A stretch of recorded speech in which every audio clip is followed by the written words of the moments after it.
What's going on? What's going on? What's going on? What's going on? Let me get this out the way so y'all can see what's going on. What's going on? Welcome to Into the Lyrics. Welcome to the Into the Lyrics.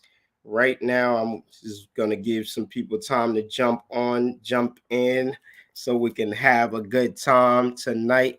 I have Miss Paradise in the backstage ready to come on. All right, we got one viewer so far.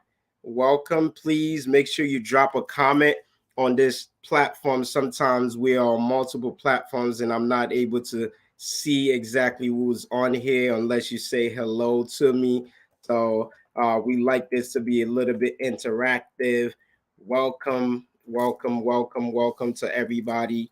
I'm trying to find out who's in here right now. We got one viewer so far. I'm just gonna wait a little bit for a few more people to join us. We definitely have a treat today. Please be sure to share the link with your friends. Ask them to join us, youtube.com. Hey, what's going on, Mr. Bosch? The message man is in the building. So we have the message man here right now. Thank you for joining us. Thank you for making the time to be here. We are waiting and for a few more people to join us. And man, it's good to see you with us, message man. All right. We got two people in here. That's what I'm talking about. We are moving. Let your friends know. YouTube.com/Real Godsent is the link for tonight's show. YouTube.com/Real Godsent. I know some of you guys are joining us on Facebook. I know some of you are joining us on Instagram. I hope everybody's had a splendid day. I'm going to bring our guest up in a moment. But before we bring our guest up, I just want to ask those that are joining us right now, tell me one thing today, one moment that you went through today that definitely made your day. What was there any moment at all today? Was there any specific thing that happened today that definitely made your day? Michael said, good to be here. Hoping your resurrection day was good. My resurrection day was definitely beautiful. Definitely spent most of the day with the family, relaxing, kind of going through my own resurrection because I do so much that sometimes I just be winded, tired. So it felt really great. Just stepping out, hanging out with my girls. Really, truly amazing. Thank you for responding to that. For all those that's joining us, welcome to Into the Lyrics. Eventually I'm gonna have to make some theme song to that. Into the Lyrics. No, okay. That's my little attempt at trying to create something out of nothing. But I'm really excited about tonight because the feature that we have today is a very good friend of mine, Mr. Brown. What's going on, Jeffrey Brown? Just thanking God to be alive. Yes, we are all grateful to be alive, Mr. Brown. It's been a while. Mr. Brown. It's good to see you in here. And before I bring my feature up, I'm going to bring my guest co-host into the live stream. For some of you guys, you probably know her. Some of you have seen her do some of the shows that some features. She's one of the dopest poets out there. I should have a bottle of water here. Oh, I got one over there, but it's a little bit too far. But right now, we could definitely air clap and all of that stuff as I bring into the screen Miss Ashley, the poet. I don't know if you could hear me or not. I could hear you just fine. What's going on? Nothing much. I'm just working. That's all I do is work. You still at work? Mm-hmm. Yo, look at dedication. Where you work at? We all need to apply there so I could go live at my job all the time. I'll quit for you guys to come work here. No, I don't want you to quit. I just want to work with you. How's your day been, Ashley? It's been good. It's been really, really good. It's been a roller coaster, but it's been alright. Okay. I ain't complaining. So the question that I was asking, I mean, if you feel comfortable enough to share, nothing too personal and everything like that. Tell me one good thing that happened today. One good thing that happened today.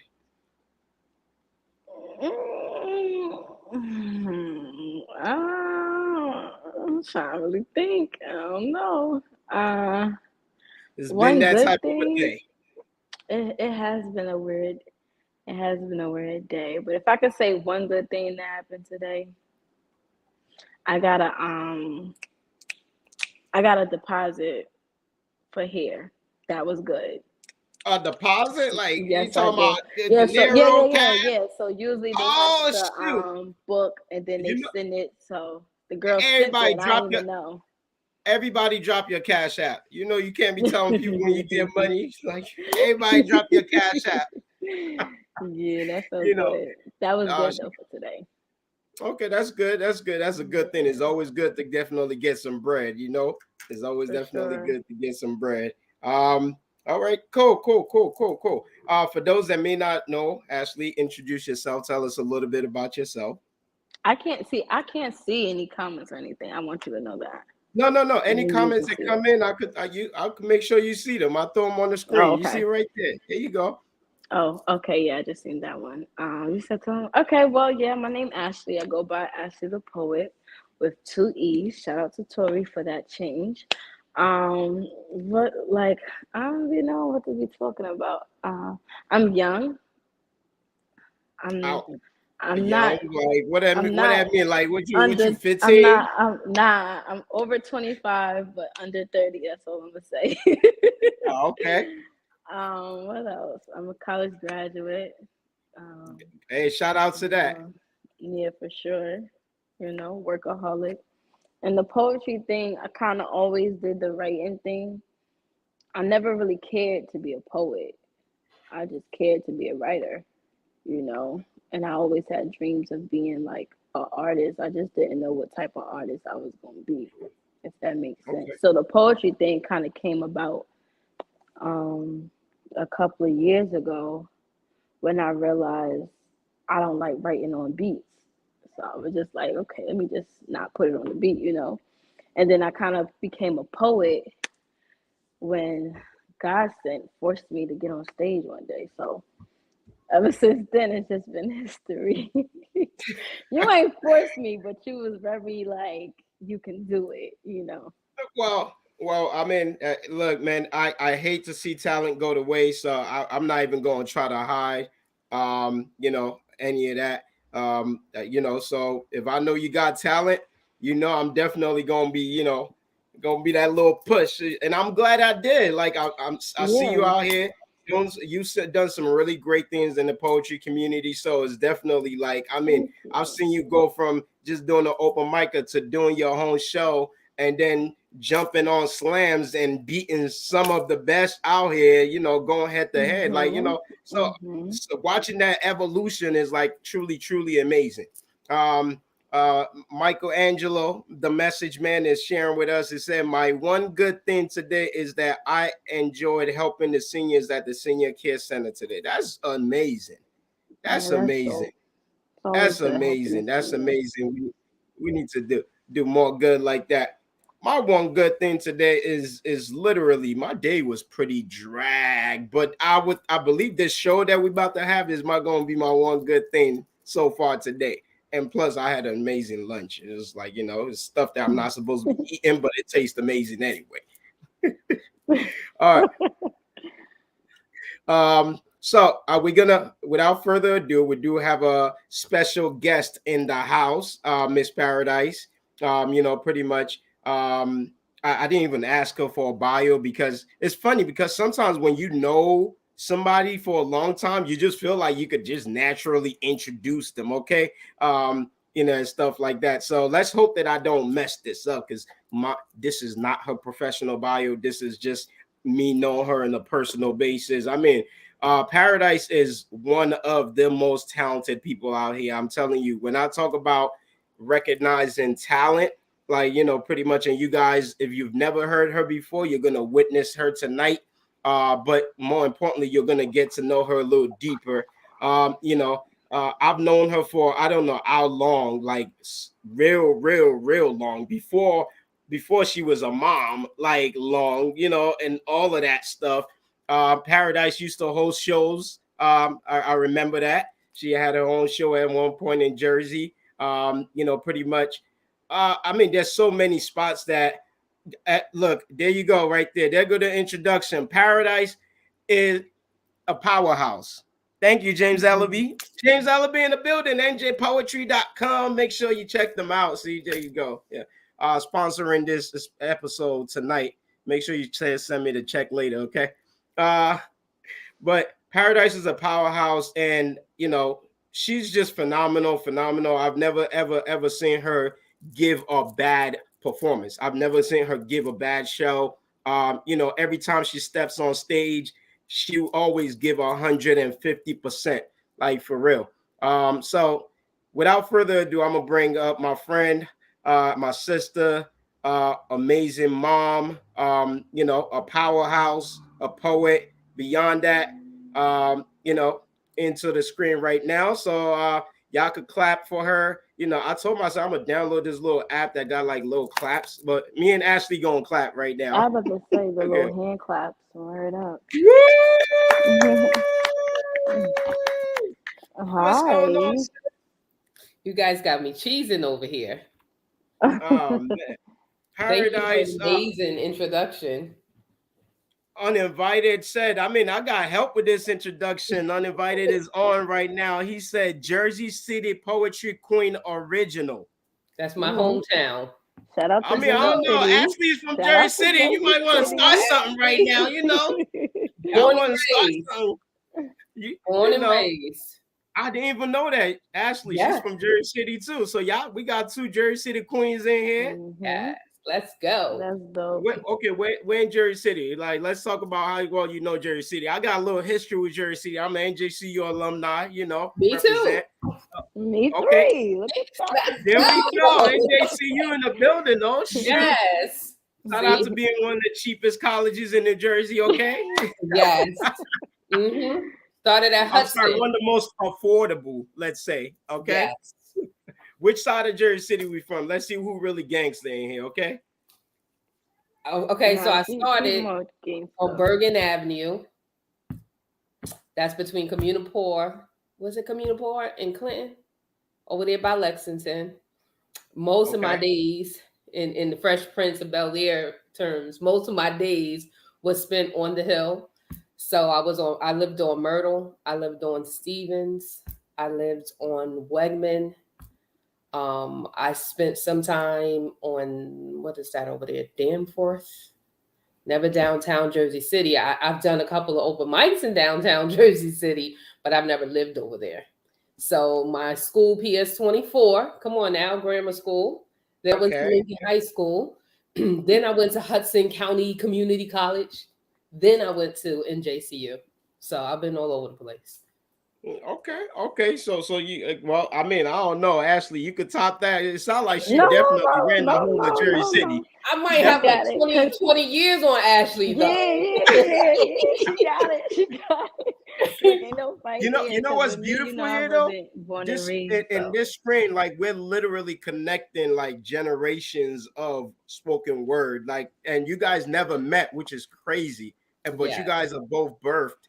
Your art, whatever, had a big contribution. I didn't say you were birthed in, had a big contribution from the city of Jersey City.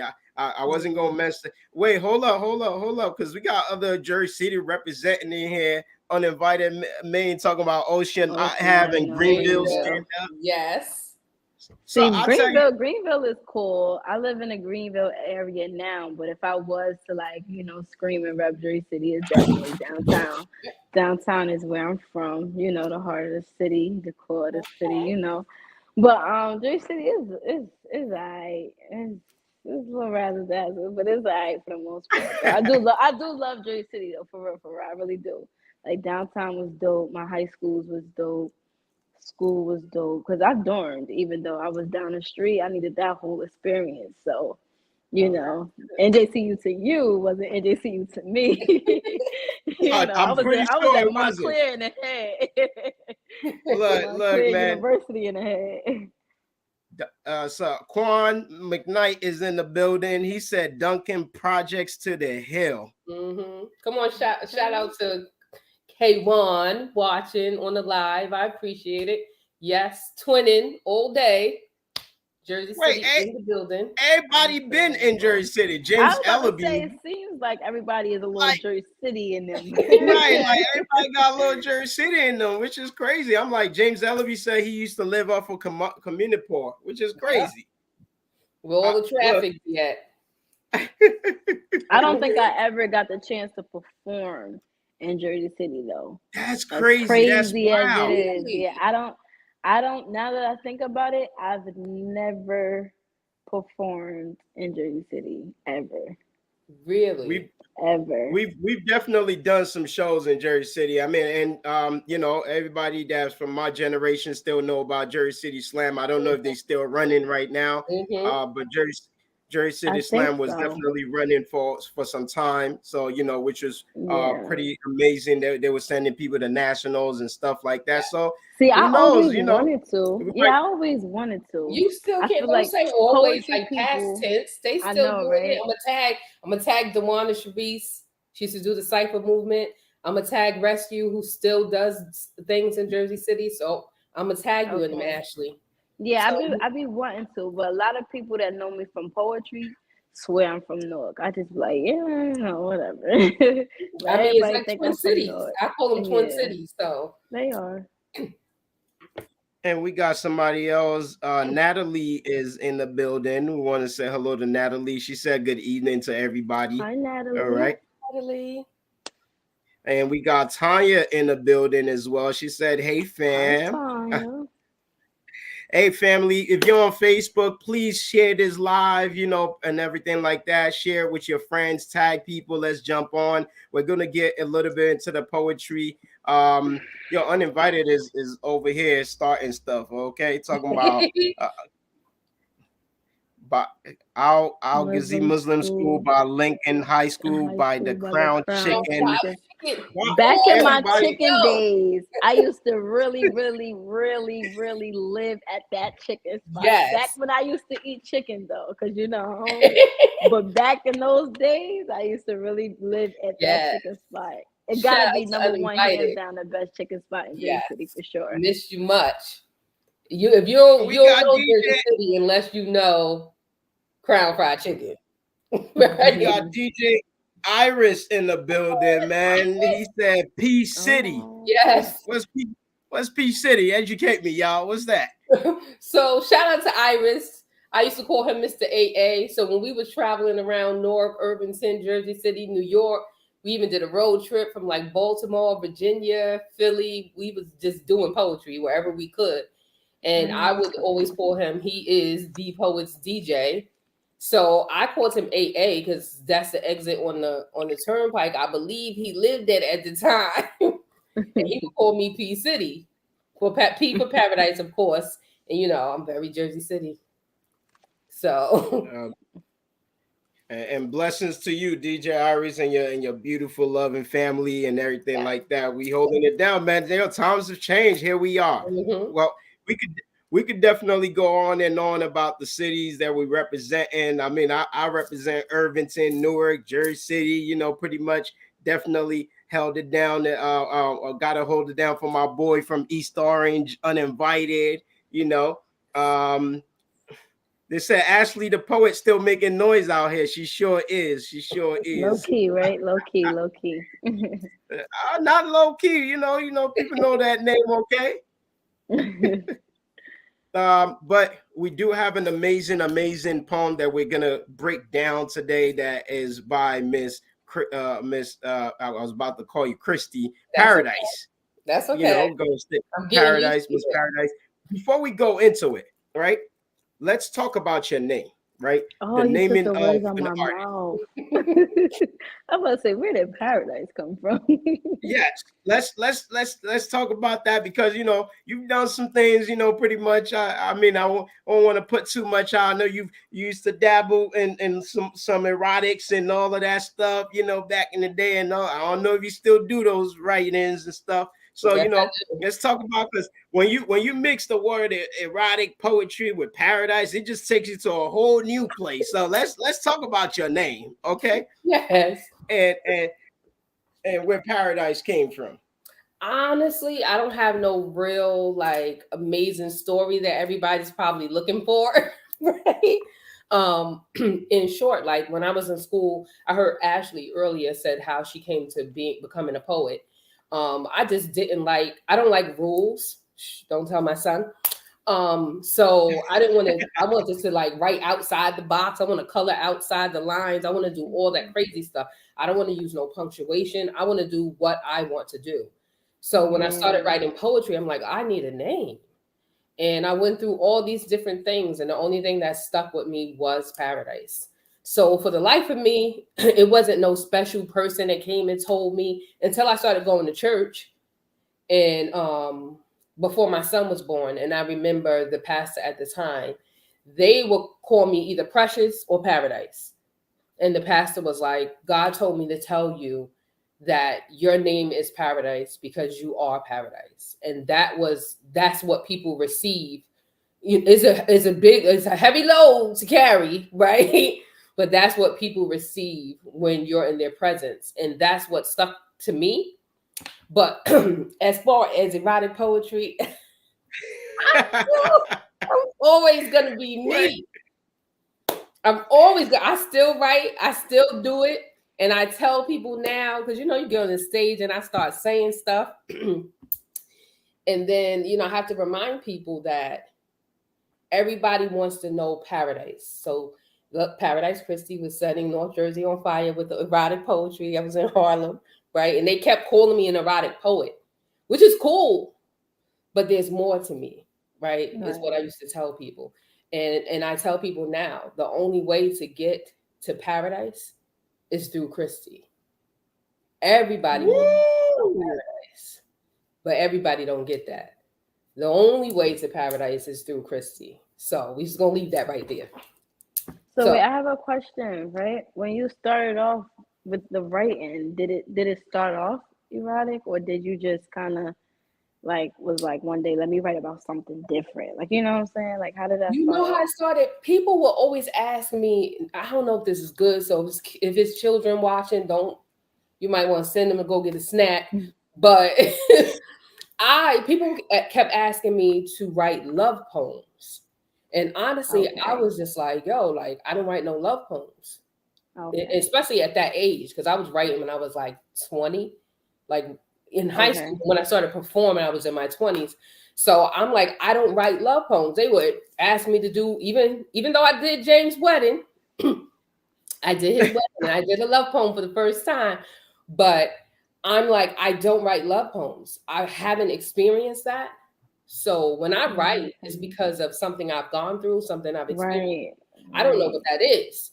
But I'm going to tell you this. I'm going to tell you how I feel. I'm going to tell you what I seen. I'm going to tell you what people talking about, and then spin it around a little bit. So once I did it and I saw the feedback from it, and I always consider myself to be prude-ish in my younger years, and that's perfectly okay. But the inner paradise in me was always there, and I was able to release her through my writing. So now that's crazy. That is inspiring. Like, cause I am so shy to like enter that phase. So to hear that you kind of started that way, like I can't, like all my poems like that, they ain't a cut. I don't have it in me yet to stand. I mean, you share sometimes. I shared a little bit, but not. We get a little bit in some of your pieces. Yeah, not on like a real, like she's very, this is who I am. I'm very reserved. Like, I don't know. I gotta make sure the crowd not too crazy. Like, I'm very reserved. That's when you hit them with it though. One day, everybody listening, that I put Miss Ashley, the poet, to the challenge. One day, I like this. Like that. One day, when you walk into a venue and that's the energy you get, like, I don't know if they ready for it. That's when you hit them with it. That's when you do it, because they least expect it. And then when you get up there, like, and listen, they not gonna be 9 times out of 10, you're gonna get this. Right? But that means you want just do you. You'll know after. I promise you. Oh, child. Yep. So remember, look, look, man, it's about everybody has a place. You know, it's about really finding your voice and embracing it. Then you have me, you know, pretty much one time, I mean twice, I think Cry Out hosted an erotic Halloween poetry show. And I'm like, yeah, I'm gonna write this erotic piece and stuff like that. And I performed it, and when I was done, everybody was like, "Oh, that was beautiful." And I'm like, "What the hell?" It's like, no, seriously. Like it's just not me. I just don't, you know, pretty much it's like I only how to make this descriptions beautiful. Like, you know, what I thought was going, I was like, yeah, that was mad deep and nasty, and it was like, that was cute. That's not what I was going for. So it's just like, okay, this ain't your world. Leave it alone. Just my first time doing it, it was crazy. I did it once, like outside of that night.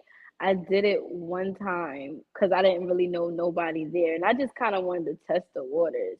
And the response was dope, but I was just still like, I don't think I can handle that every single time, every single show. I'm like, Well, and that's the thing. You'll know what I don't do erotic poetry. Only the people who know me, who heard me do erotic poetry, knows.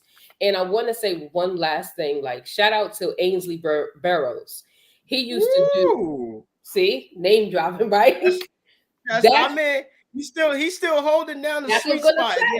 It's evolved a lot. They've done they've evolved it to something totally different. I got to get Ainsley back out here, but that's Ainsley told me. I felt how Ashley feels now, and Ainsley was like, he told me I was an erotic poet, and I felt some kind of way, and he was the one who told me what you just told Ashley, to own it. He was like, "Why are you upset?"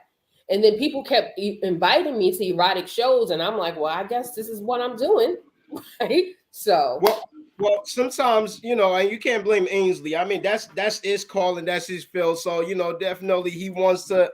He definitely, it benefits him for you to have that. But that's what gave me the confidence. Ainsley telling me own it. So he went from Freak Nasty to the sweet spot, and I was one of his first features on Freak Nasty. So just own it. You'd be surprised. So we going through the history here. James said revealing poetry is the poetry that affects people the most, has been my experience. You connect with the listeners on a deeper level. Yeah, that's what it is. I mean, we could keep on chopping it up and keep on going. It's really been great. For those that are just joining us, we are live into the lyrics tonight, featuring Miss Paradise, my guest co-host Ashley the Poet in the building. You know, we're having a good time. We're talking about poetry, we're talking about history, we're talking about Jersey City, we're talking about, you know, all the good stuff. So Miss Paradise, it's about that time, right? It's about that time that we're gonna give Miss Paradise the floor. She has this amazing piece that she's gonna share for us called Poetry. You know, TREE, poetry. And I'm eager to like really definitely dive into this. We're gonna throw the lyrics up in the screen so you guys can definitely go with us. But before we do that, we're gonna let her come. We're gonna let her share the actual piece with us. So right now, wherever you are, you know, definitely show some love. Y'all could do that clap emoji, you know, post that in the comments if you feeling what you hear. Go down the snaps. I would advise you to get a notebook. If you got some lines that you want to ask questions about later, you know, definitely keep a notebook nearby. I always tell people we get real interactive. We like the response. We like to hear back from the people that's watching the show right now. Okay, right now it's about that time. Put your hands together. It's time. Miss Paradise, you ready? I'm ready. All right, here we go. Poetry. Poetry is my therapy. Music feeds my soul.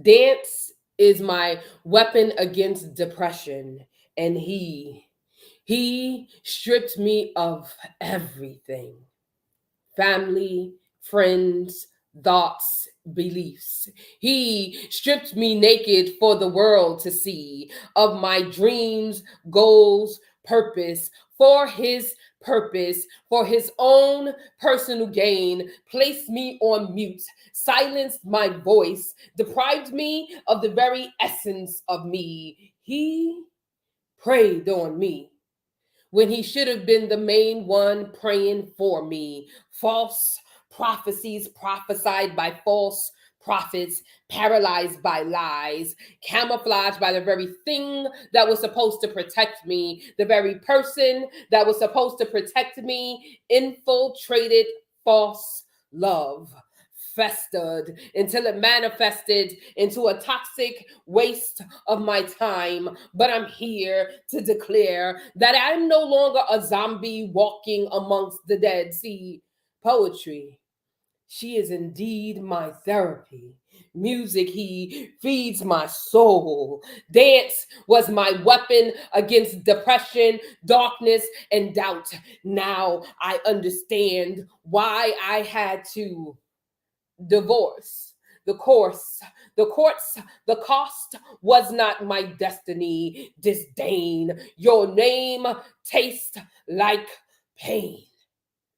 Taste my pain.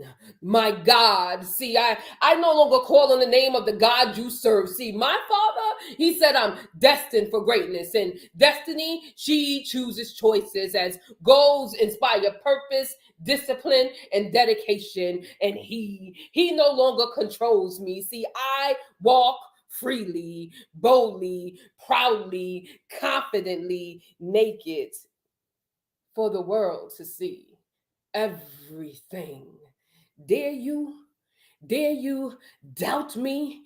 Dare you question me? Dare you question who I am?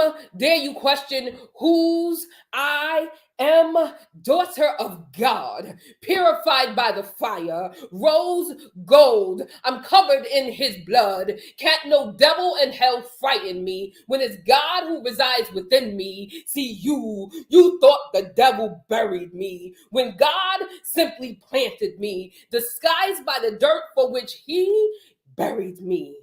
Roots firm, leaves shook. You scared, running in fear, baffled to see just how beautiful and strong my branches really are. See, you thought you silenced me, placed me on mute. But my God, my voice is my purpose. And my God said, speak. Speak to every situation, into every circumstance, into every artery, into every vein, into brain waves. Speak. Spoken word, scribbled on broken lifelines, resuscitating situations, bringing them back to life. Speak life over your life. See, this is my purpose. This is his plan. See, it has been preordained that success is my shadow. Everywhere I go, it shall follow me. See, I am voice for the voiceless. I am hope for the hopeless. I am life for the lifeless. I am a poet. Tree, planted firmly. I am paradise, Christy, who he called me to be.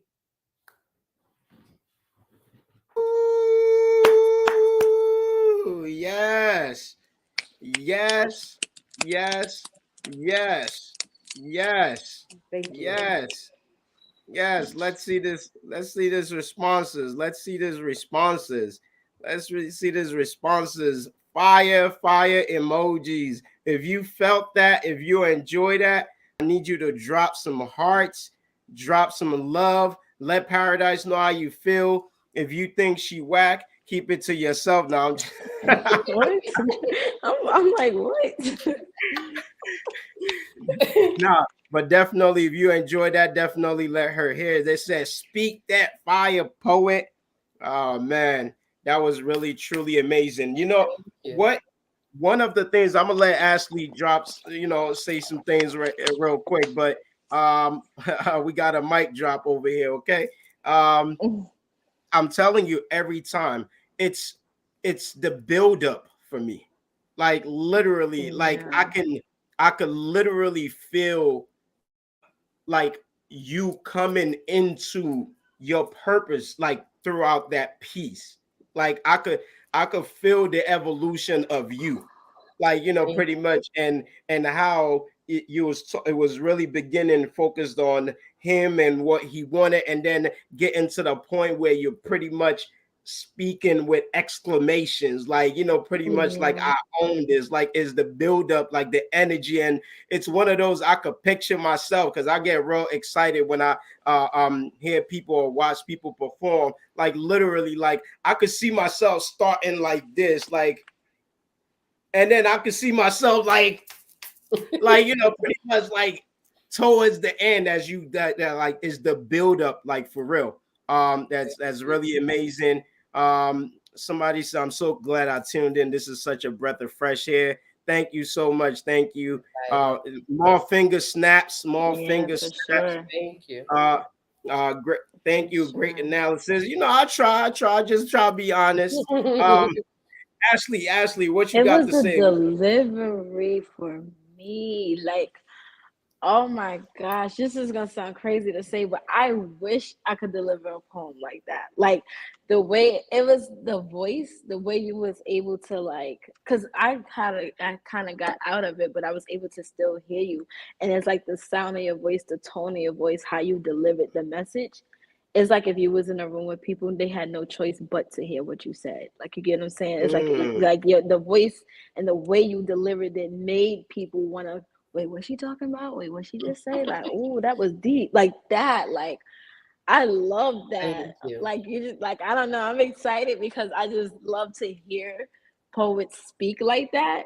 And I've never heard you do poetry personally. I've never heard you before. So to hear that, you are like, oh wow, like she could actually do one of those things that I aspire to be like, it's like, I don't know, that kind of just took the cake for me, seriously, because don't mind this person walking back and forth. He's just, back there because he's about to do it again. But yeah, I think that was crazy. Like, I kind of want to hear it again. It was dope. I like this. See, I'm excited. I wasn't this excited when I got up here. Thank you. I wasn't this excited. All right. So for those that's been here before, y'all know, before I actually shared this screen, let's take this off. We have some more responses that I want to throw up there. Every time I hear this, Paradise, you bring me to tears. I see so much of my own experience, and it is always on time. I absolutely love this poem. Thank you, Kirsten. Lyrics to go. I appreciate it. Thank you. Mario about to jump up and do some laps. I sure was. It's not enough screen for the capture me. I'm trying to stay on screen, and stuff like that. What I love about Paradise, she commands people to listen to her. Exactly. What Ashley said. Exactly. Definitely do. And you know what's funny? Myself, Jay Skills and Mega, one of the things that we used to practice as poets when we came up at NJCU was like this whole no introduction. We don't like introduction because we like to take advantage and challenge ourselves to command the attention of the room. Like that whole we would literally be at an open mic in a bar and everybody would be performing and people will be ignoring them. And then once we step up there, with no introduction, we just purposely burst something out, yell it out. Poetry is my release. And then they're like, and it's like, wait, what? What's going on? It's like you make it like you have no, and she just did that through the phone without screaming, right. So that's crazy. I always think about that. Like, okay, actually, you got to do something different just in case, the few people that don't really care about what's going on. So I be trying to find really like, different ways. Because me personally, it's like I don't want to say I can't, but it's harder for me to try to, deliver poetry the way you just delivered your poem. So it's like to hear it, it's kind of fire to Thank me. you. Well, coming from stages like Irvington, like Newark, like Jersey City, we had no other choice because we performed in bars. So you had the people who's drinking, who wants to be a part of it, but want to shoot pool at the same time. And if you don't have the ability to say something, to move, and it doesn't always have to be yelling. I project the way that I project. So I feel like the city kind of nurtured me and groomed me into the poet that I am. But I've also watched like Felicia Rashad, and she was speaking. She wasn't doing poetry, and she speaks so softly. And we were at a dinner, and people were eating. You hear the forks clicking on the plates, and I'm thinking in my head, could y'all be quiet? She never raised her voice. She kept speaking at the same octave. And within like 5 minutes, the entire room went silent. And I remember watching her saying, I want to be able to do that. Whatever she was saying, black, white, male, female, everybody stopped to listen to what she was saying. So when I see other people perform, I get that. The only thing I can say for myself is that, again, I write from my experience, and I think that's what pulls it out of me. So a lot of my poems are different. You'll get something different if I'm doing erotic poetry, but this is actually my testimony. So when I'm reciting it, I'm healing at the same time. Like literally, poetry is therapy for me. So every time I recite this particular poem, is therapy for me. I'm going through the steps, which like Godsent said, it's a buildup. It was a buildup for me. I had to fight to come out of it, to break through it, and then remember who I was, who God called me to be, and what my purpose is. So just my 2 cents. I could go on forever. But I love it. I could listen forever. I love it. I be feeling like I can't relate to a lot of poets. I feel like I can't relate to them. But you breaking it down, you explain it. It's like me saying, like, that's what I'll be saying. Like, that's what I'll be trying to say. Look at the comment underneath. What did it say? What are we reading? The art, that one, James? Yeah. The artist. She's a master teacher. So she's no, seriously. And I'm a whole student right now. I'm a whole student trying to get A+. Thank you. Oh man. Yeah. Definitely. So let's get into the lyrics, right? Let's get into the lyrics. Share this screen real quick. Just give me. I had it up before. Let's get back into it. All right. So before we go into line for line, and as I go down this, I'm gonna highlight certain things and say, you know what, let's talk about this for a little bit. If there's any questions as we go through this, please throw it up. I always entertain questions. We got a good amount of time. We definitely want to make sure we honor questions and wrap it up on time. But let's talk about, do you remember exactly where you were, whether mentally or physically, when you began to work on this piece? Yes. When I started Please, writing if you can share some of that with you. Yes. When I started writing it, which is the first 3 lines that you see, the first one is poetry is therapy. And then music feeds my soul, which it literally does. Like I can be sad and listen to up tempo, and it will. And then dance. At the time that I wrote the poem, I was a praise dancer.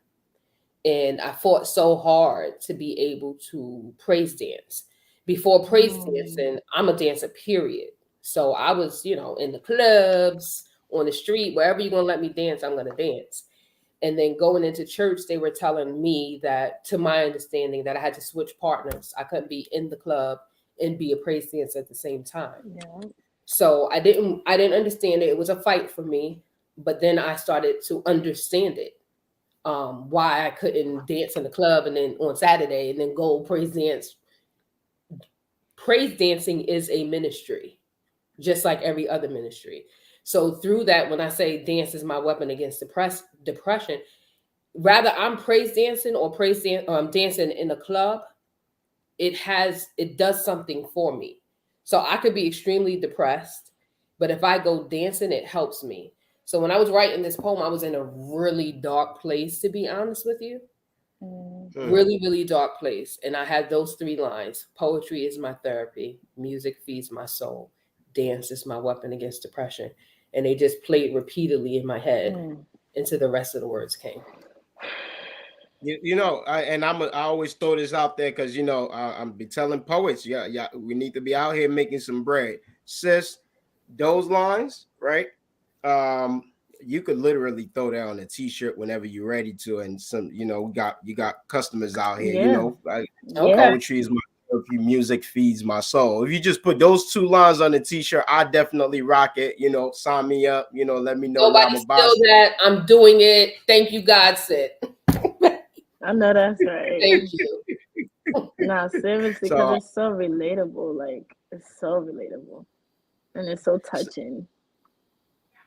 So now, you talked about the first 3 lines. Now you switched. You just started talking about poetry. Poetry is my therapy. Music feeds my soul. Dance is my weapon against depression. So now we're able to connect why those 3 were so important to you, because it feels like this was you, I guess, either expressing or finding ways to like write yourself out of this place that you're in. Exactly. And then you said, and he. Let's talk about he. Who is he? Why he? Let's talk about why.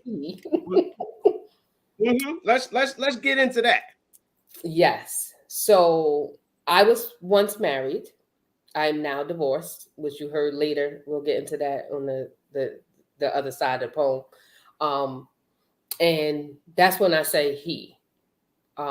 My poem was very specific. I know the world's watching. We're in a better place now, but he's heard the poem a bunch of times. I think the first time somebody probably sent it to him when I was doing it live, and he texted me like, "Are you writing poetry about me?" And I'm like, "Whatever." Like, what? Let me stop you out there. Let me just stop you. Anybody watching right now, pretty much. Let me remind you, if you date a poet, you will be written about. Whether is you can't just want the good poems, okay? If you piss us off, you're gonna get some of those bad poems too, okay? Especially if you're not in the picture anymore. We're gonna draw all the picture of all the poems that we ain't want to write. When you was with us, it's gonna come out at that time. So let's just go out to all the people that's poets, married, unmarried. Just FYI, just know that it's gonna happen. And it's not, people always think of all the beautiful, cute poems. Oh my goodness, that was so cute that you wrote that. Sometimes you get the ugly ones. Just like songs. It says like when Fantasia wrote Lose to Win. Like she was seriously in a place where she felt like she had to continue to lose in order to win. So like to me, that's when I think about this particular poem, I think about that. So like again, like you just said, God said, poetry is therapy. So if I feel like I'm going through these dark things, like being stripped of everything, my family, my friends, rather, this is my perspective, right? Because it's my poem. So rather it was true or not, this was my take on it. So if I'm in a dark place and I feel like I've been stripped of everything, my family, my friends, my own personal thoughts, my own beliefs, and not only did you strip me of all those things, you stripped me in front of the whole world. Now I'm out here naked for everybody to see that I am stripped of all of this. Now, especially from a person, you see, I'm out here with my bald head. When the last time you saw me with my hair all cut off, Godsent? I'm just saying. But that's a whole nother poem on a whole nother day. But I will always be covered. So it's one thing you out here naked, which we're going to get to that part too. And that's your choice. It's another thing when you're trying to conceal certain things and somebody else strips you of who you are and then praises you on Front Street for everybody. Everybody talking about it, everybody hear about it, and here we are, stripped naked for the world to see. Now what's crazy is the fact that, like, you know, art is you know, always up for interpretation and all of that stuff, right? And I'll tell you on a real deal, like, without knowing your story behind it, right? Which I love it. I love, you know, how we're starting. You know, when I saw he originally, I was like, she talking about God, right? That was the first thing. And you know what? As I read it, even though that's not who you were talking about, it still made sense. It's funny that it has a double tangent, double meaning, because sometimes when God wants to take it to a level that you need to be at, he's going to strip you of everything. Right? Look at this offering basket. Yes. You see, it's capital H-E. Like, so meanwhile, you're looking at him like, yo, you're stripped me of everything that I have. And it's at the same time, God is like literally been like, I'm allowing this stripping to take place so I can get you to where you need to be. You know, and they're talking That's about how I took it. Talking about for the world to see, because you have a lot more to show. And I'm like, you know, paradise disappeared for a little bit, but look at now where you are, where people are on here witnessing your dopeness, because there was a lot more that God wanted you to see, that God wanted to see of you. But that's definitely that's like all received. Like, I need to like drop you a cash app. Everybody drop some, send him cash app, send him an offering his cash app. He dropped it there. It's for the stream right now. Seriously, while I'm pointing fingers at men, right? You didn't see what God was doing with you. That's what I'm saying. You could go two ways. Those things. Right. He literally stripped me of all those things so that I can be, and we're going to get to the bottom, the woman that I am today. Come on, Godsent. I receive it. I like that. That. That's how I took it. God was he from as soon as I heard it. I'm like, yeah, she talking about God because he did it to me too. Like, you know, I took it just like that. How about that? So, yeah. It said, of my dreams, my goals, purpose for his purpose. I can't even receive it. For his own personal gain, placed me on mute. I again, I'm still picturing your story. I can't even believe it. Like, I know line, but literally, my face. But it's crazy that sometimes we don't really see God working, and sometimes we need to be placed on mute. Sometimes we need to be silenced. Sometimes, well, anyway. No, seriously, I owe this man an apology. I'm gonna say it right here for the world to see. And you know, I've been told over and over and over again, like, I need to change my way of thinking.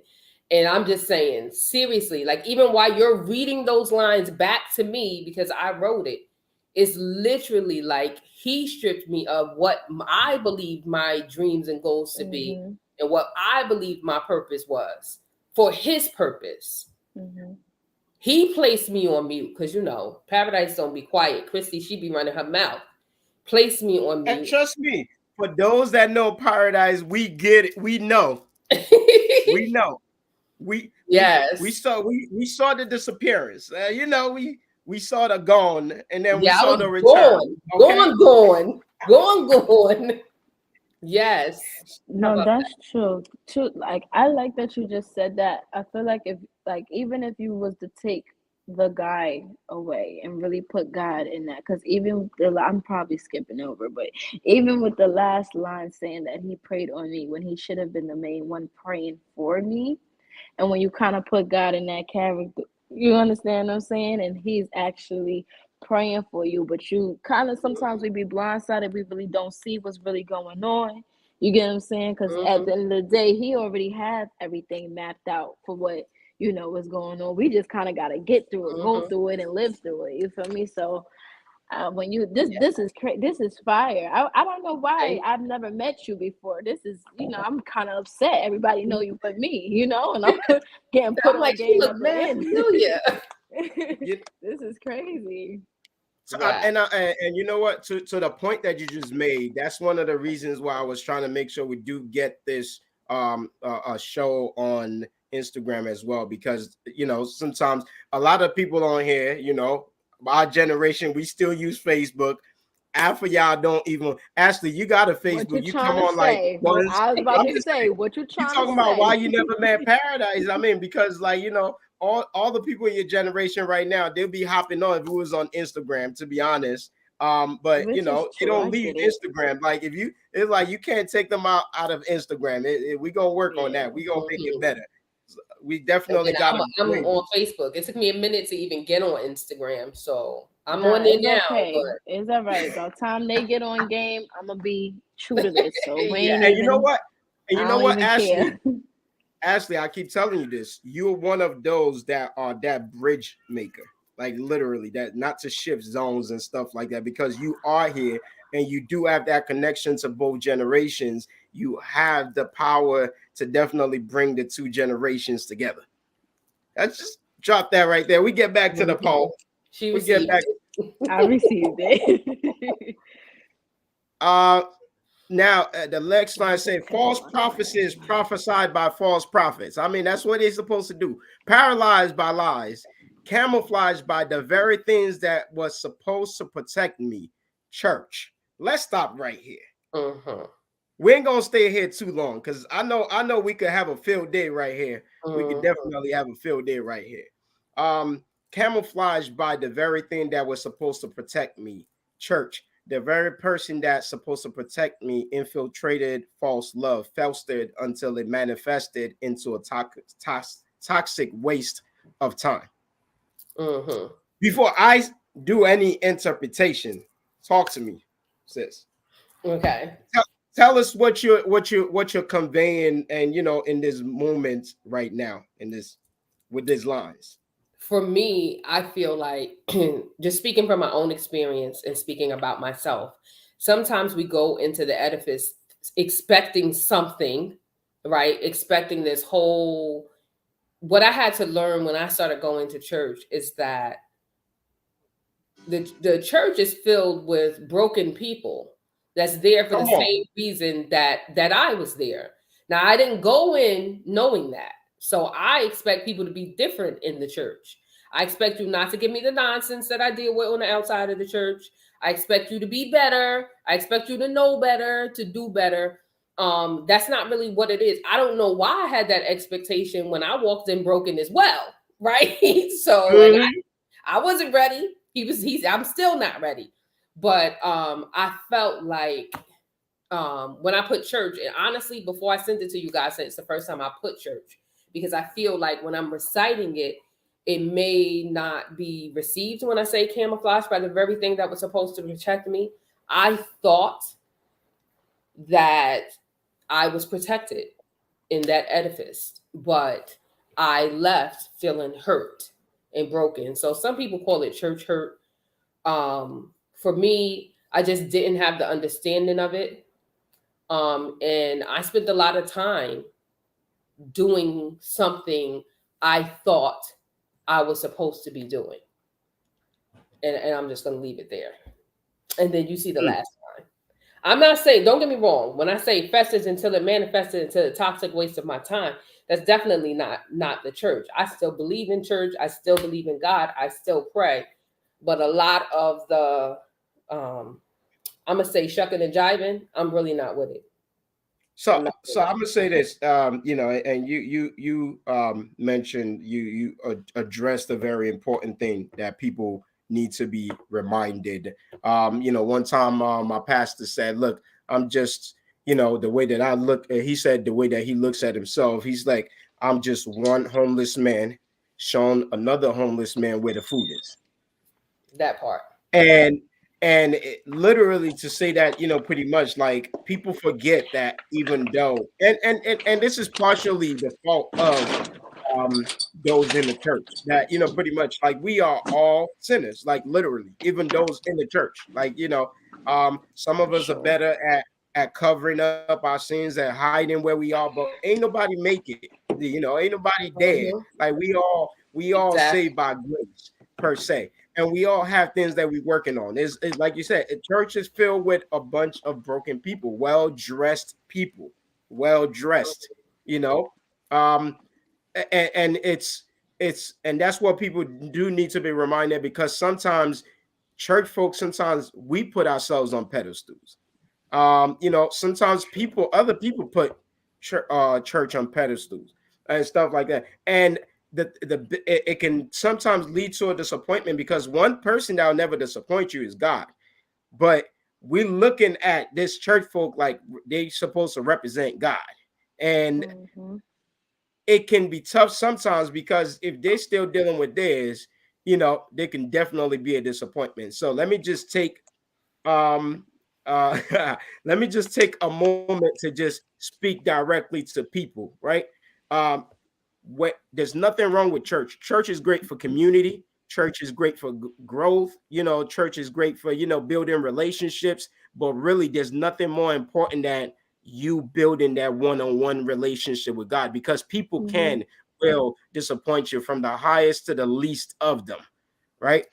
We all have things that we are dealing with, and sometimes, you know, of course, again, as I had this poem I was working on one time, never finished it, called Professional.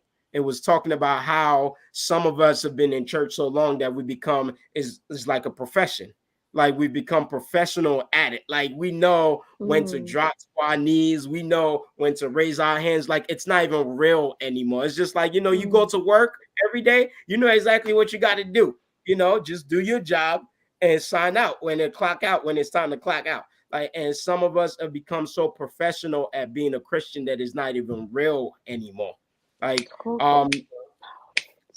and we have to be definitely very careful of that. I'm not trying to turn this into no church, you know, preach, but I'm just going with the flow of the conversation where the poem is taking us. It is well needed. That was well needed. It's an institution, and we are institutionalized.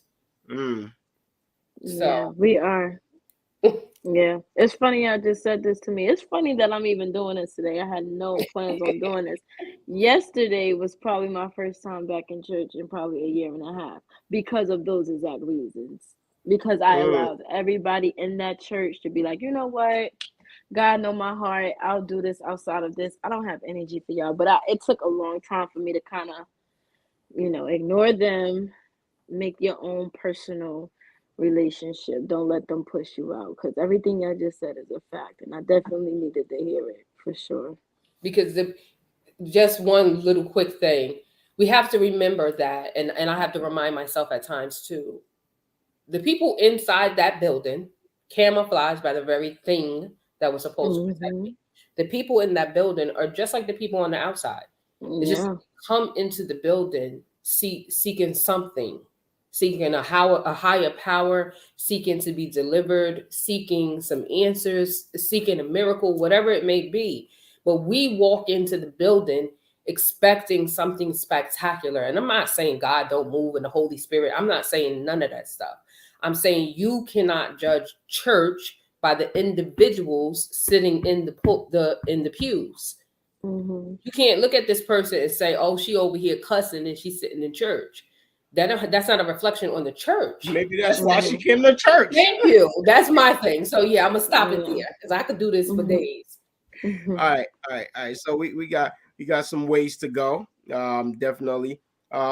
It said, but God. I mean, you already know that's number one. When I read that line, I was like, she mad churchy. She's just all churchy. Yes. Like you got, but God. God. You said I'm here to declare. Let's stop right here, right? Before I move on. I'm here to declare. I wanted to stop here because I need people to understand that, like, there is a portion, there is a role in your growth, right? There is a portion of role in your growth, in your coming out, in your attaining your freedom. There is a big role that you individually play whereby you have to make a decision to stop accepting the things that you don't want. Like it's the one of the first steps is literally like you said, I'm here to declare. Like yes, you've been hurt. Yes, you've gone through all of that stuff, but you had to get to a point where it's like, okay, I'm not taking this no more. Mm-hmm. But like, God, that's first. But God, because if it wasn't for him, the poem wouldn't even be here. So, but God, in spite of it all, but God. Right. Mm-hmm. And you have to take a stand. You have to declare, I'm here to declare I'm no longer a zombie walking amongst the dead. No, I see. I love the transition in that too. Thank you. Yeah, like how you kind of transition that, like with the next part, and you change the dance and how you kind of, because that's different from how you first started your poem, right? Yes. The way it's written. Because I know you worded it different. Yes. You kind of lined it up differently. And you saying how praise dance was your weapon, and that's powerful right there. Because when I've learned in praise dancing and my teacher Nakia, I love you, Nakia, if you're watching. She taught us a lot, and that's why I say praise dance is a ministry. So when they say waging war, we go to war in the spirit. So when we pick up flags, and I used to do the flags a lot, we breaking things in the spirit, breaking things in the natural. So when I say dance, and when I say praise dance was my weapon, like I could have been, in my opinion, in a darker, a deeper place if I didn't have praise dance. When I became pregnant, I wasn't allowed to praise dance. And I dreamt, this is not in this poem, but I would have dreams of praise dancing. I would be doing the flags and everything. Yes, warfare, spiritual warfare. Come on, Jason. Pastor Glasgow in the building. Yes. Yeah, that's so dope. I feel like we're so relatable because I praise dance and I praise dance now in my church. And I keep it to myself.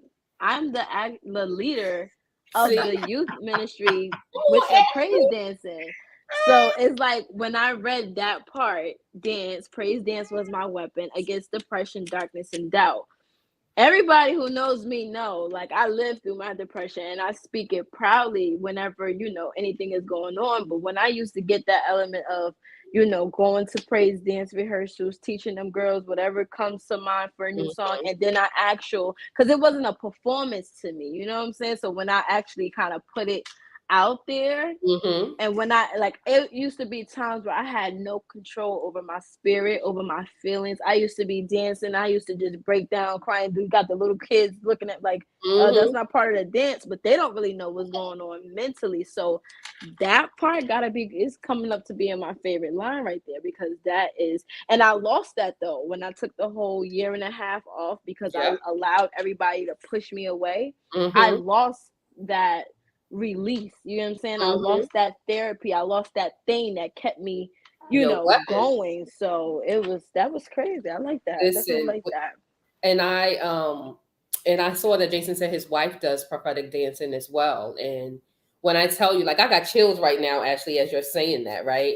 Because a year, like you said, I was pregnant 9 months. They say 40 weeks, I count that as 10, but they say 9 months. I did not dance the entire time. And one time I was just throwing the flags, and the mothers don't play. They like, oh no, you need to put that flag down. You can't be putting your hand over your head. But it sent me into a place that all I could do, my dreams helped me, because I dreamt all the time that I was still dancing. But when I came out of the church, I would put my uniform on to dance in my house.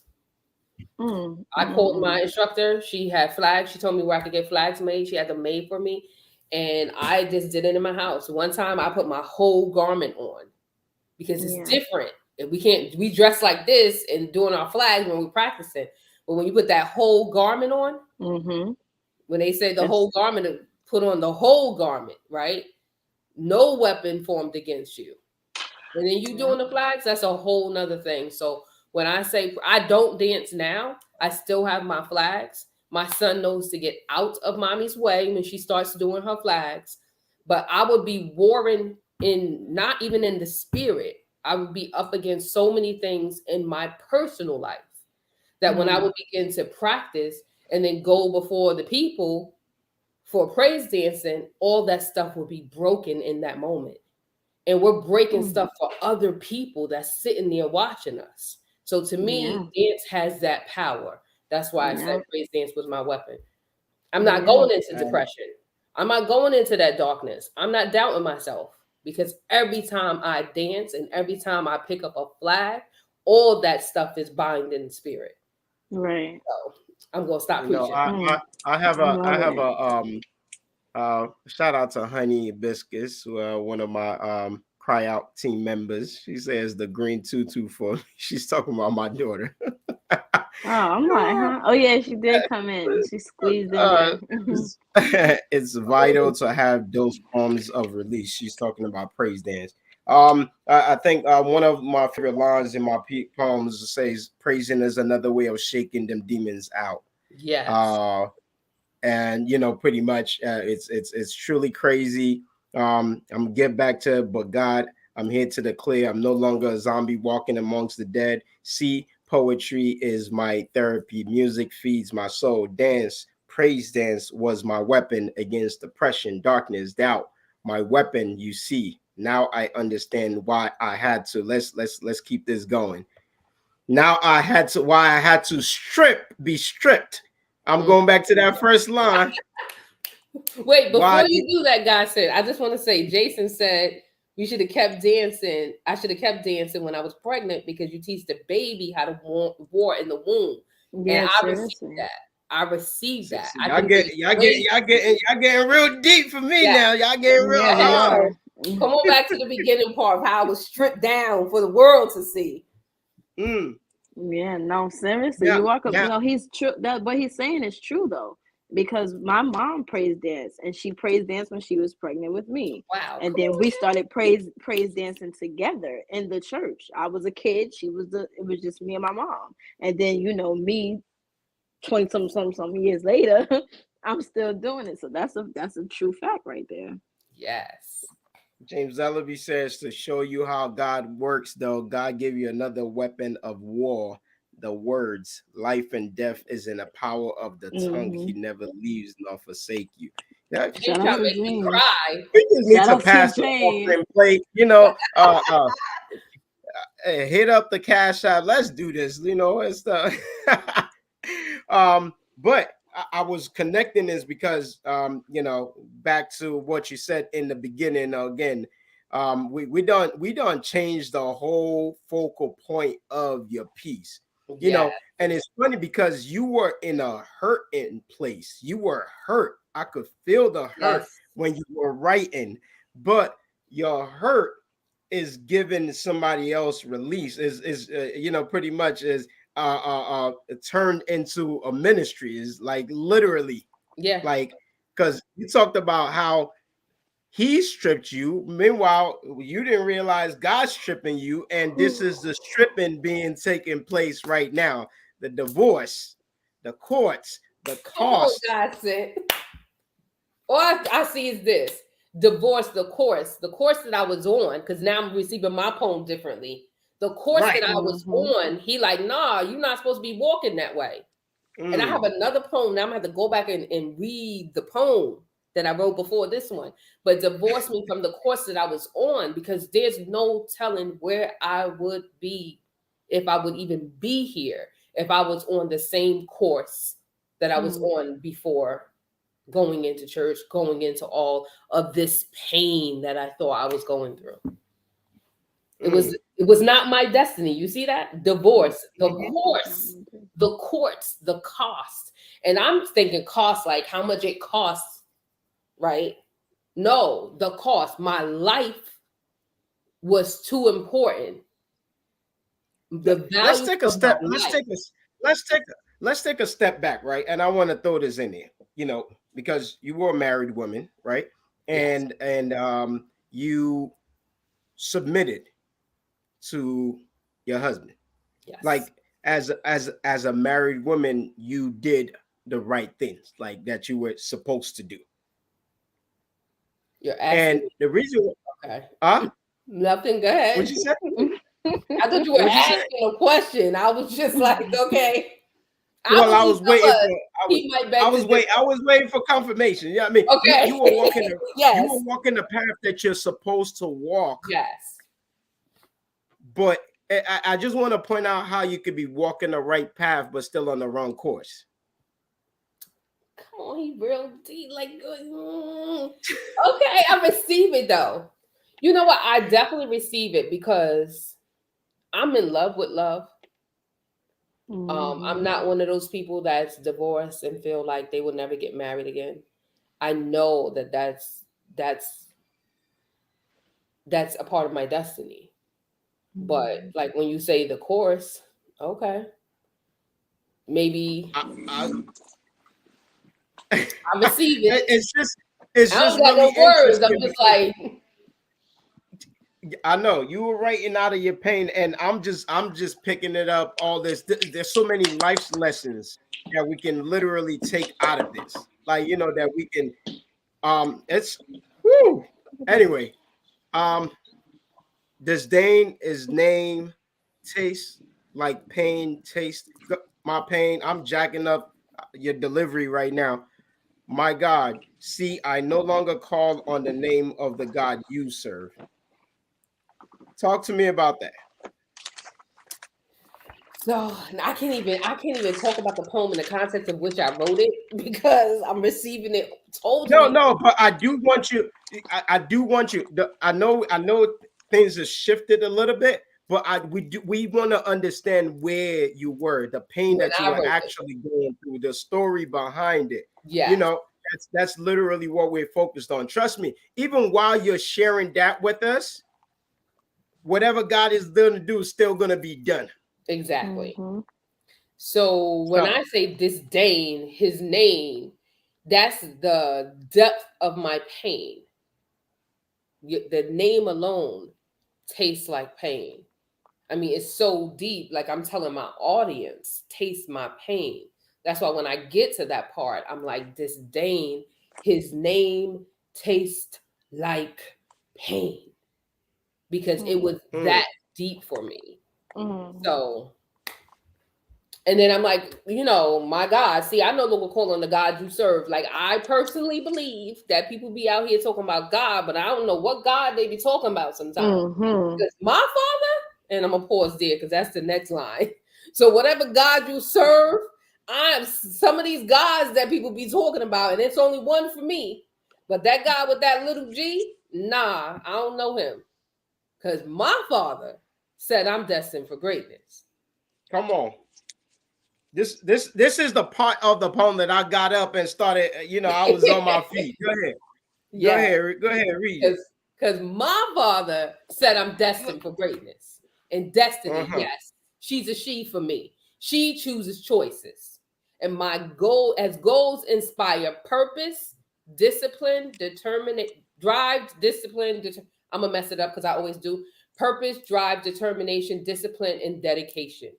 Right? So my goals and my destiny, she's choosing choices. You have choices. You can go that other course we were talking about, or you can choose a different one. And in that, my goals, I have goals for my life. And in that, there's my purpose, there's my drive, there's determination, there's discipline and dedication. Because you can't, to me, get through any of those things without that. Right. And you. I'm gonna tell you where I wrote it from, but I'm getting something different right now. You no longer controlling.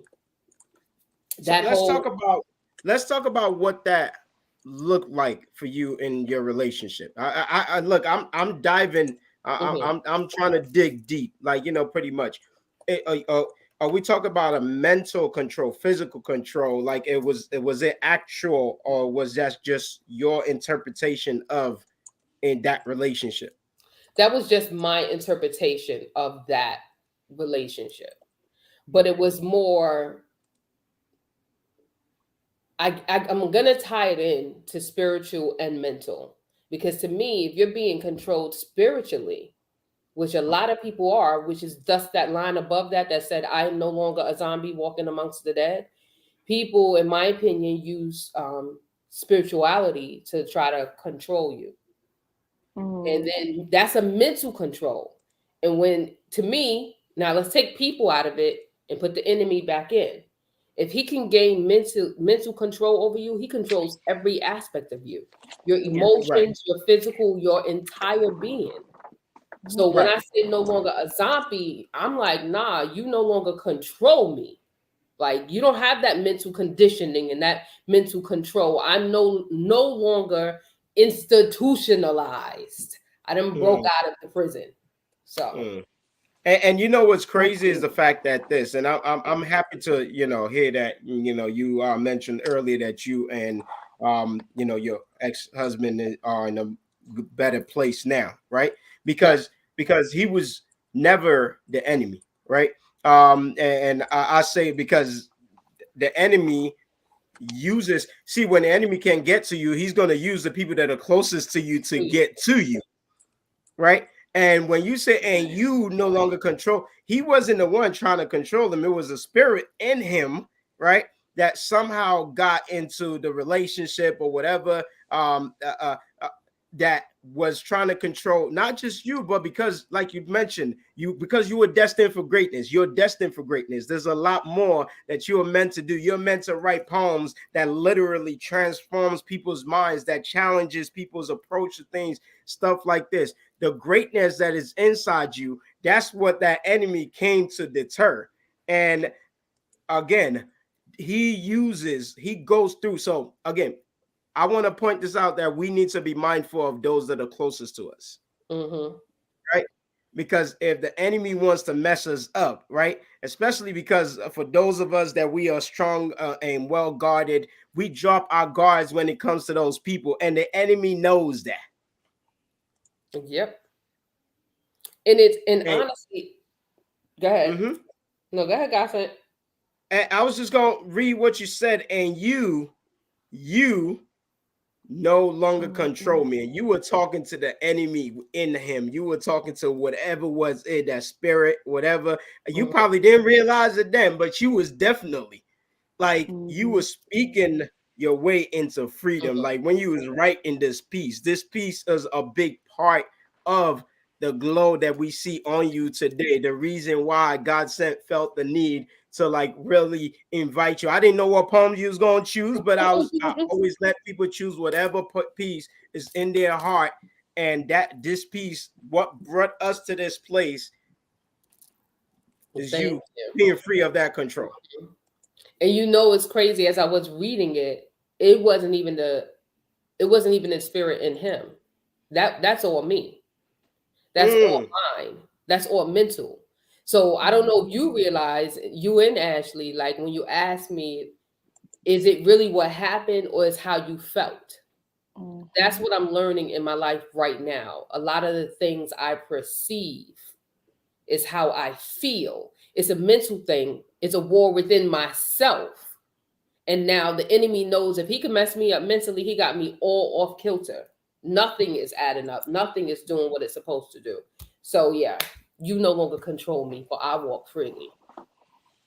Let's jump down to Dare You. My favorite part. Go ahead. Read that for us again. Dare you? Dare you doubt me? Because now I'm free, right? I'm naked for the world to see everything.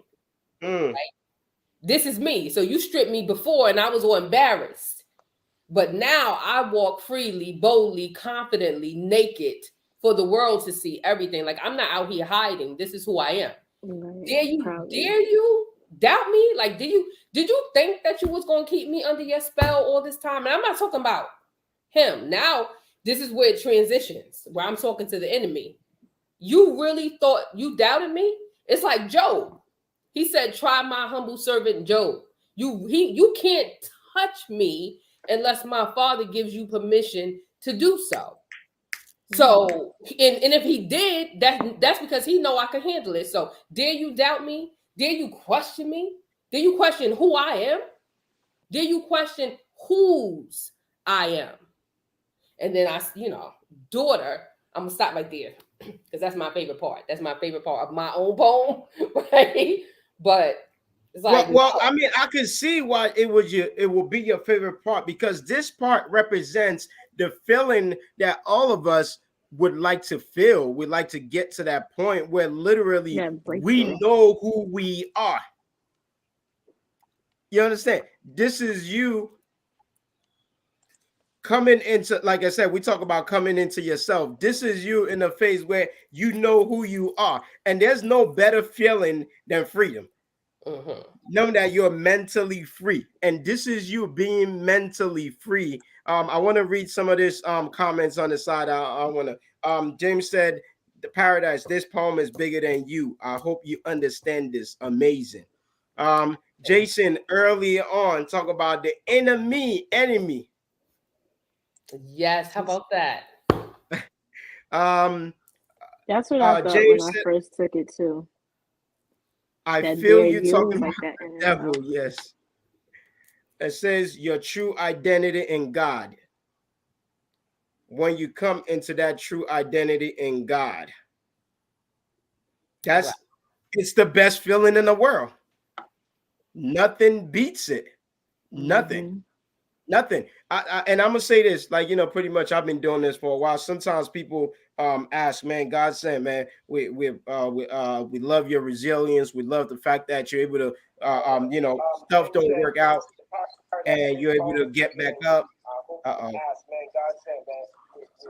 hear feedback. There we go. It's you. Ashley, let me know when you get that together. Okay, you act good like now? You ain't happy. It's good. It's good. Act like you ain't even happy. Keep going. Keep going. Like, pretty much. And the thing is, like, literally, it's because I know who I am and I know whose I am. So, like, pretty much when I open a venue and things didn't work out, I'm like, you know what? God knows what he's doing. I ain't worried about it. Like, pretty much if he's going to open up another one, he's going to open up other doors. When one door closed, like, pretty much I'm not too stressed about it because I know who I am and I know my God is going to take care of me. So, here go Pastor Glasgow. Look at this. They're talking about I rebuke feedback in the name of Jesus. Oh man. But that's why that's the best feeling. That's why that's the best part in a poem. That's why you connect with that so well, because again, people just need to understand there's nothing like just being free in God. Like literally nothing beats it. It's that when it's God who reside in me. Now, I really feel like I've gone through the parts that I want to get through in this piece. I think the message has definitely come across. But let's read the rest of it. Let's just kind of go through it. I might have you pause, but like if we stopped here, I'm just saying that I'm happy. Okay. Well, further up where you were at, where I say, "Dare you doubt me?" My other part that I say when I say, "Dare you question whose I am?" Daughter of God, because I have to remind people, daughter of God, purified by fire, rose gold. I'm covered in His blood. Can't no devil in hell frighten me when it's God who resides within me. Meaning, no matter what I come up against, because of the God that's within me, the God that I serve, my Father, can't no devil in hell frighten me. Like no matter, like, I mean, people see my story is not in this poem, but I'm a breast cancer survivor. And because of that, like the only way I'm like, yo, like my Father said, you shall live. So I already know what it was. So when I say can't no devil in hell frighten me, because it's God who resides, like I'm covered. You thought, here we go, right? Next line. You thought the devil buried me. You sitting back laughing. You thought you buried me. When God simply planted me. You said I disappeared, Godsent, right? Everybody thought I was gone. I mean, I knew you where you was at. You was married and stuff, doing married people stuff. I had to learn, though. I had to learn that He planted me. He put me. I felt like there was dirt all over me. I was covered. But he disguised by the dirt for which he covered me, because he was doing a thing in me. That's why I'm like, roots. The roots come from the soil. It comes from you see the tree, but you don't see what it took underneath all that dirt for that tree to become that tree. So I'm like, oh no. And now you see me, right? Now I come back out, you see me. And I'm like, now you shook. Roots firm, leaves shook, you scared, running in fear because you didn't think I was gonna make it. Baffled to see just how beautiful and strong my branches really are. Like you thought that you really was gonna bury me, but nah, that didn't work. So that's that stanza right there. We jumped right into the other one. You thought you silenced me, placed me on mute. Nah, you ain't do none of that. It was a temporary pause.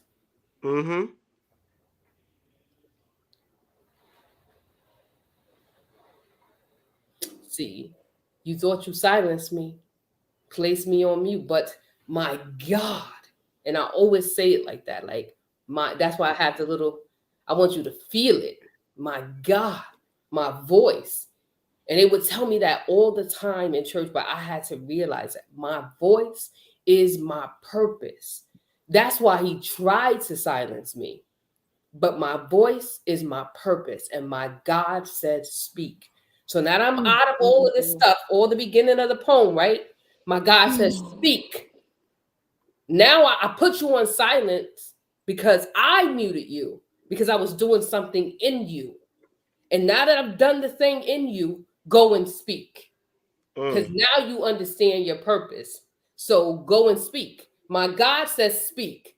Speak to every situation. I got the power to, I believe, to call those things that be not as though they already are. So I have a choice. Poets, life and death, like James said, reside in the power of the tongue. The same power I have to speak life over your life, I can speak other stuff into people's life when I get upset, and I learn not to do that because I choose to speak life. I'm still learning though, because I still be messing up. But speak to every situation, into all circumstances, into every artery, into every vein, into brain waves. Sometimes it's our mental that mess us up. Sometimes things we're going through in our bodies. Speak into every vein, into every artery. Speak spoken word. That's for all my poets. Speak spoken words scribbled on broken lifelines where there's no hope, where people are giving up, where people want to die. We're going to speak life into their life. We're going to resuscitate, when they be like, clear, right? Resuscitating situations, bringing them back to life. Like he says, speak to those dry bones, right? Bringing them back to life. And I think I know the rest of it. Speak life over your life. There are going to be times in your life where you need somebody to speak over you, but you have to have the power to speak life over your own life. Speak life over your life. This is my purpose, because this is his plan. It has been preordained. I'm going to stop at this line right here that says, success is my shadow. Everywhere I go, it shall follow me. I was at the gas station in North Jersey, and the man pumped my gas, and I was in this dark place. And he handed me a piece of paper. He gave me my receipt, and on the back of my receipt, he wrote those words. That's why they're in quotation marks. I was out of it, like doom and gloom. He pumped my gas. He handed me the receipt, and on the back of the receipt, it said, success is your shadow. Everywhere you go, it shall follow you. And that's why it's in the poem. So I stopped there. This is a lot. Yes. I'm saying that is a lot that, pretty much that I really feel like,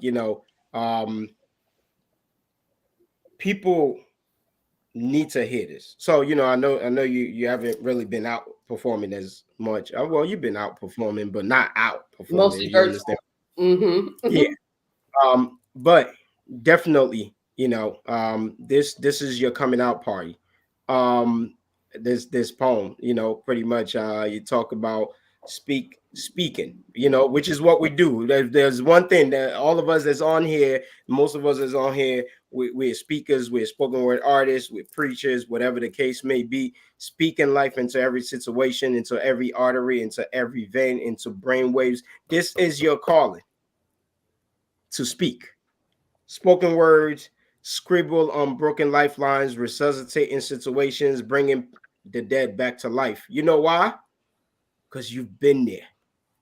You know how it feels to be dead. You spoke about it earlier in pretty much who can better relate to who can better relate to where they are than you, and who can better help them jumpstart and bring them back to life than the person that's been where they are. Wow, how about that? And see, Godsent, we never had this conversation, and I do have a question for Miss Ashley. Yes, I do have a clip. I'll send it to you, Jason. But before I wrote this poem, true story, I remember driving home on the Garden State Parkway, and I had this vision of myself drowning. Like, I didn't know I was drowning. I was like floating, like in the movies when you see the people floating and they're just all peaceful. This is my brain saying they're peaceful and just floating and going down to the bottom. And I was in the car crying. And then I realized, like a day or so later, driving that same course back home, and it was revealed to me that those people are not floating. That's what I thought I was doing, just floating on the water. And I don't know how to swim. But it was revealed to me that those people are not floating. She's dying. She's dead already, which is why she's sinking to the bottom of the water, because she's dead already. She's not floating. Otherwise, she'd be up on the water. She was dead and going down to the bottom. So I received what you said, Godsent. And I never told you that, but that's where I got the first three. Poetry is my therapy. Music feeds my soul. So I receive it.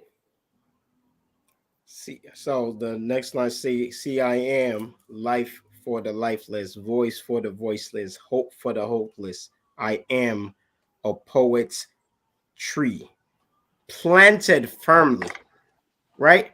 Planted firmly, and what allows you to be planted firmly is is the dirt that you've been through.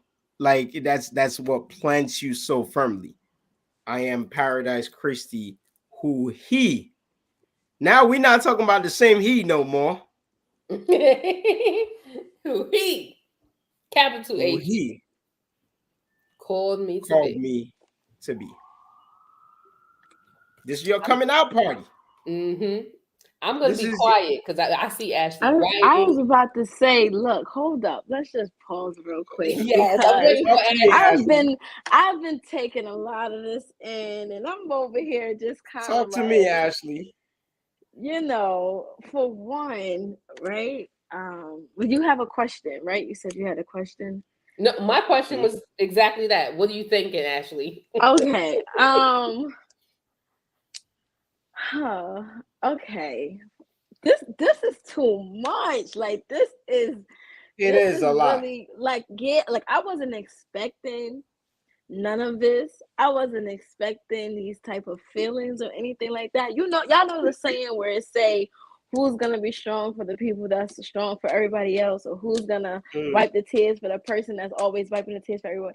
So like this poem is like doing something to me right now, because it's like even that right there, right? Voice for the voiceless. I kind of put myself in that, and I feel like sometimes I am the voice for, my younger generation and the girls of my generation. I say things girls are scared to say.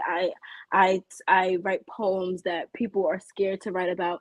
So this poem is one of those moments, like it's like meeting a big sister or hearing your big sister tell you, you know, a secret that tops your secret. And it's like, as I'm listening and taking everything in and digesting your words, it's like, you know, like I'm over here like this, because this is like, I'm like at a loss for words, but the feelings are there, if that makes sense. I'm really kind of got the chills, you guys. Like I'm over here like this for real, because this is just, it's something that I would want to like say, but wouldn't have the balls to say it. And when you said that, voice for the voiceless, you really are speaking for a lot of people. And you know, one thing about me and the way I write, I never thought I was scared to write about certain things or say certain things until some of the things you just said. Because as I'm reading it and as I'm listening to you explain it, it's like, oh, I probably would have kept that to myself. Or, you know, poems that I write or something like that, it'll take me a couple of years to either be able to memorize it or read it or repeat it, perform it, anything. So listening to you and reading this poem of yours is just like, I'm over here with sticky notes. I'm not even gonna lie. Like I got sticky notes that I'm over here just like, you know, it's like a big sister type thing. Like you wiping my tears because I can finally woosah and accept what somebody else is going through. Like you're not, like I'm not going through this by myself. I'm not the only one that's feeling this way, because she just said this and she don't even know me, or you know, we don't even have that connection outside of what just happened here.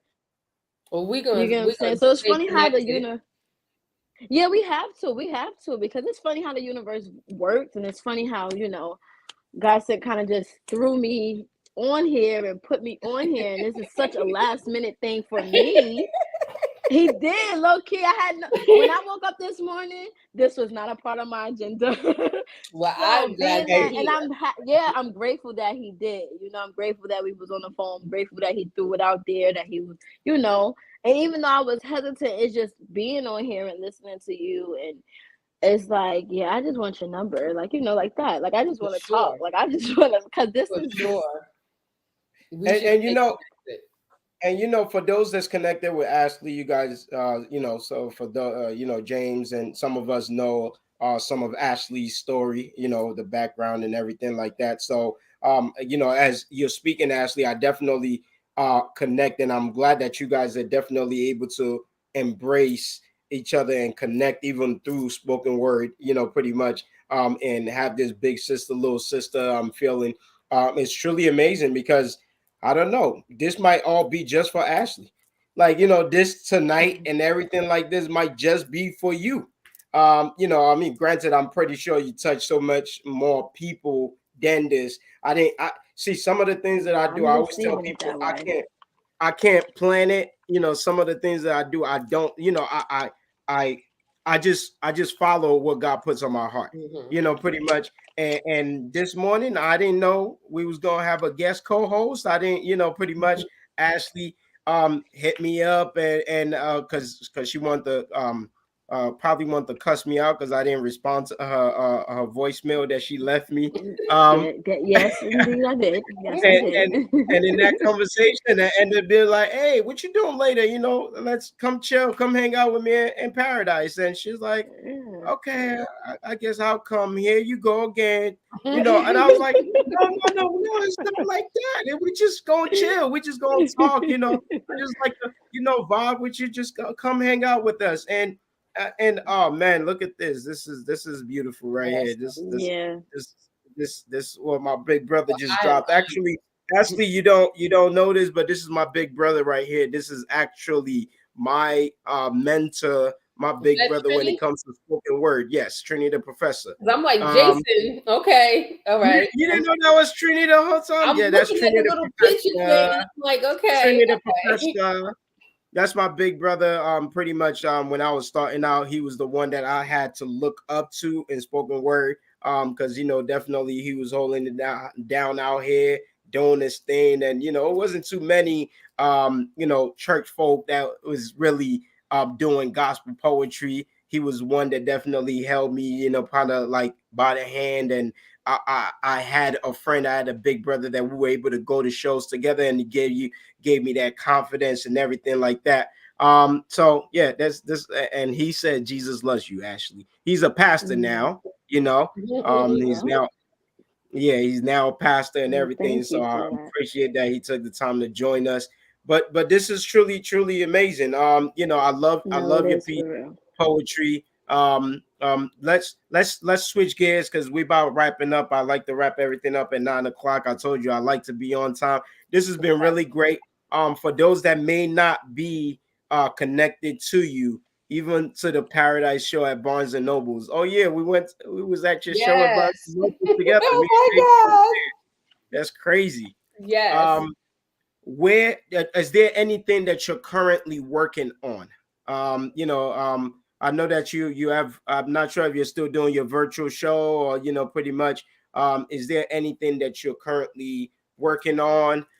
Any projects, any upcoming shows? You know, talk to us, let us know where we can connect with you, you know, talk to us. Well, my banner back there, The Art of Paradise, that's my website. I'm working on revamping it. And revamping a whole bunch of things. But my website is The Art, that's two E's, as you can see behind my bald head. The Art of, yes, James, we need that book. Yes, I had no, seriously, I did a training with James on, you know, getting my book and everything else, and it's been in my head for the last couple of months. So that's on my list of priorities as well, to get my poem. I've never done a chat book or nothing, and I have like stacks of poems. So James, yes, thanks for my reminder. I needed that. But my Facebook page and my Instagram page, if you're not connected, is also on my website as well. My show virtually is called Sip and Speak at 4:44. We used to do it every other Saturday at 4:44 p.m. There's some videos, I believe, on my website as well. So I took a brief break, but I'm going to bring that back out soon. That will be a virtual platform when you see it. Sip and Speak 4:44.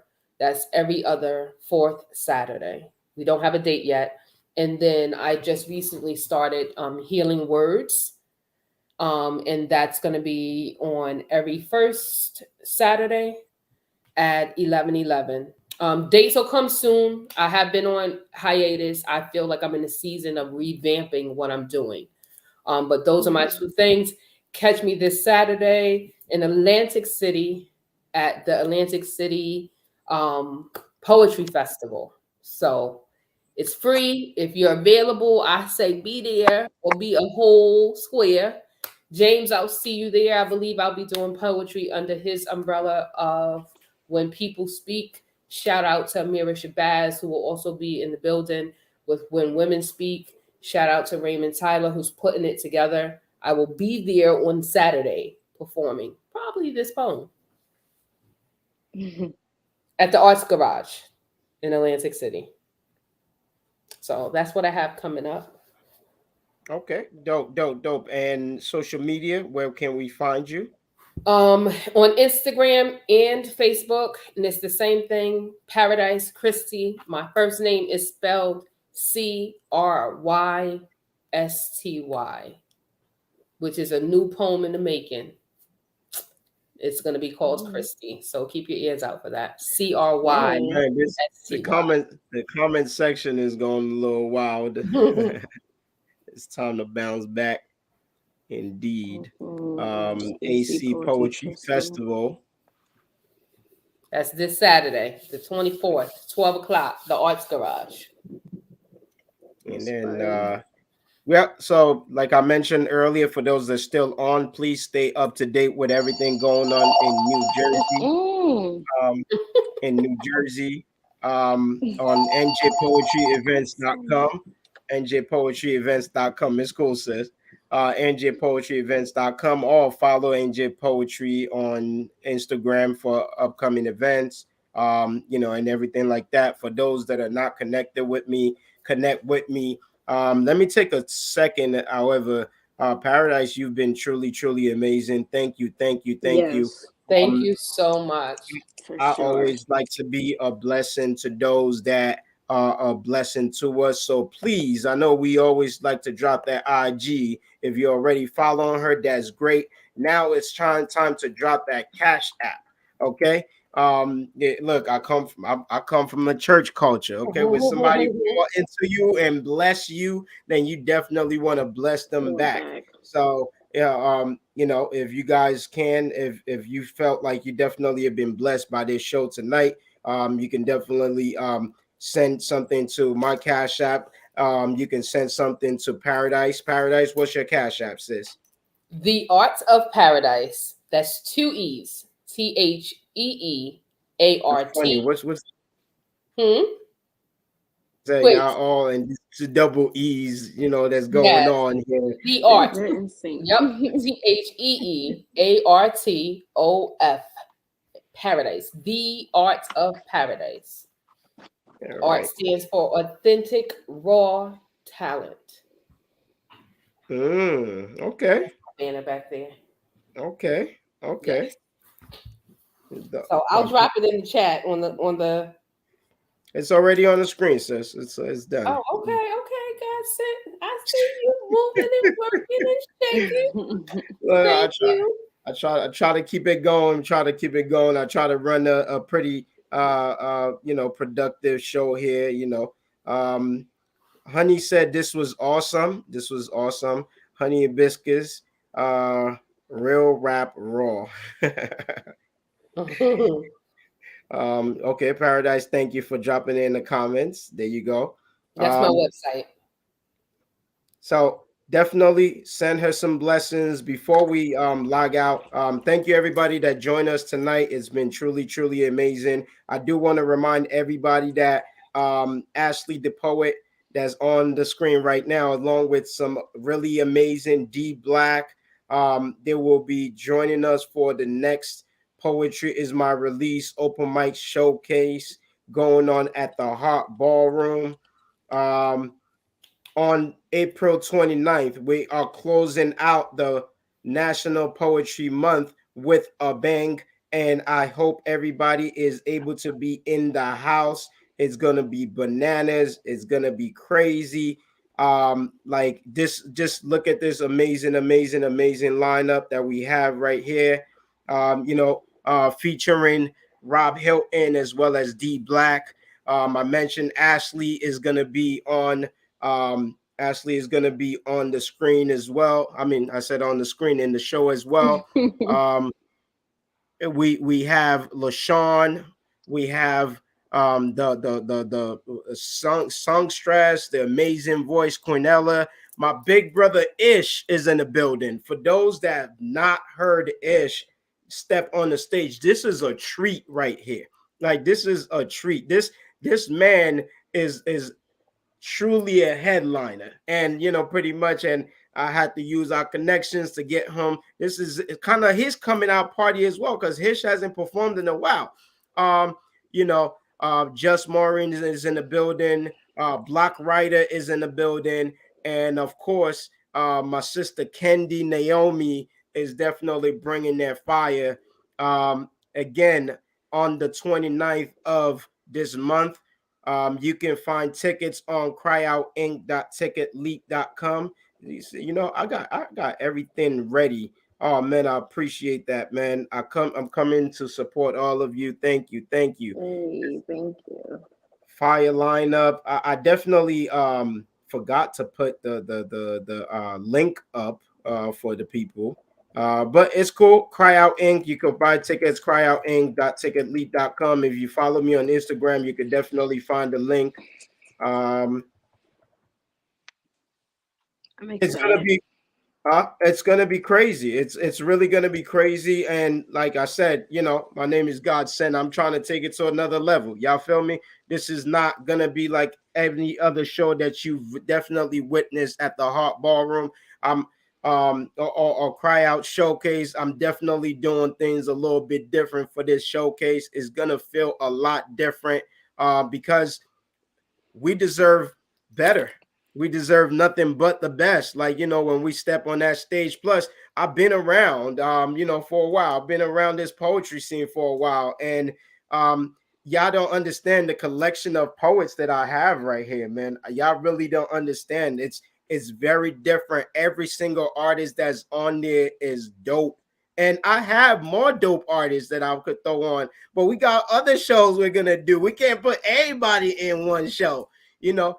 But for now, come out April 29, 2022, 37 Bloomfield Avenue, Newark, New Jersey. It's a BYOB. So, you know, pretty much I always put that out there. Get your bottle of wine. If you know, come chill with us, come have a good time, get your girlfriends, get your we already have maybe about 2 birthdays. That's how we flow in the house. So there's a couple of people that's like, oh man, I'm coming to celebrate my birthday there that night. So it's just nothing but positive vibes in the house, man. We just love to have a good time. You know, have some positive impression. Ashley, you want to drop something? We got like 2 minutes. Ashley, you know I was gonna do it to you. You know, and wait, why I thought you wasn't gonna do it? Because I'm like, no. You know, we gonna have Ashley give y'all like a little treat. You know, we gonna have Ashley give y'all. Ashley. We gonna have Ashley give y'all a little treat. So we gonna close it out with Ashley's voice tonight. Again, if you're not connected, follow Paradise_Christy on Instagram, right? I got it right. Paradise_Christy. Yes. You can connect with me at Real Godsent. But wait, I'm gonna let Ashley get the floor right now. Just give him a little something, not too much, okay? Give him a little something, Ashley. I'm trying to think of something.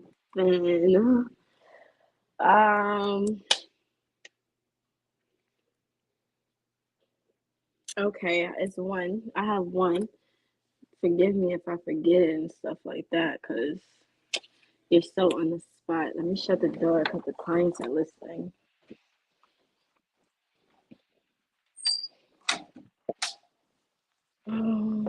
Okay.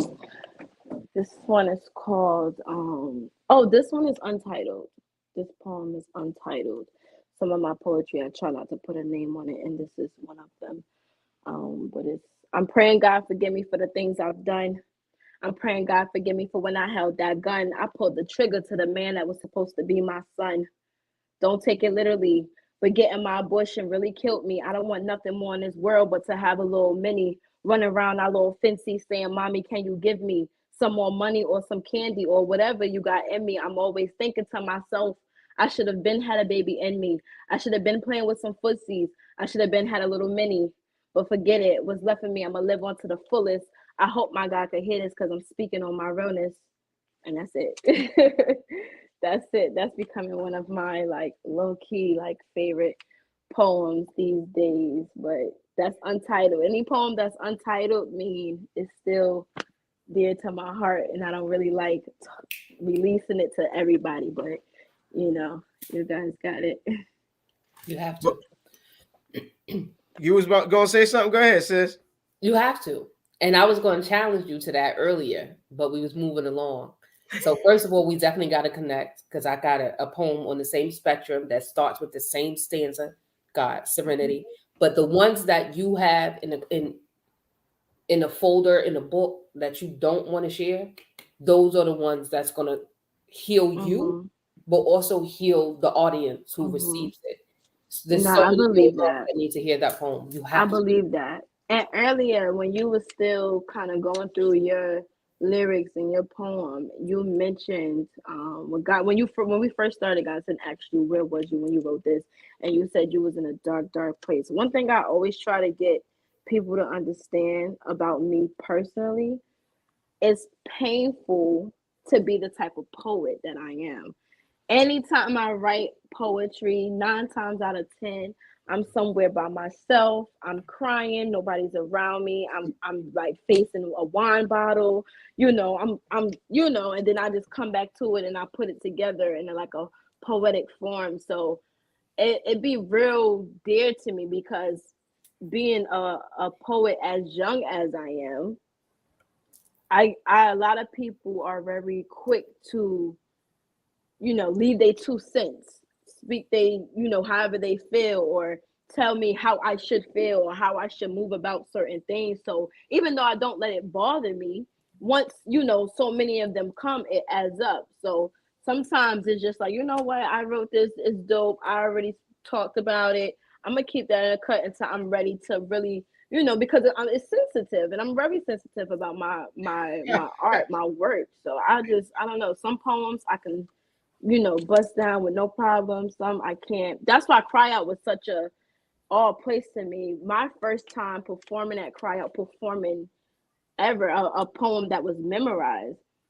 Soon as I was done, I just bust down in tears because it was just that deep to me. It wasn't even about the crowd. It wasn't the fact that they loved it so much or that they clapped or that. It wasn't about none of that. It was the fact that it took so long to write that. It took so long to overcome that feeling. And when I released it, once I realized how powerful it was to release it, that's when it was over. Like, that's when, like, Ashley the poet came about, because it's crazy. The deliverance comes in speaking it.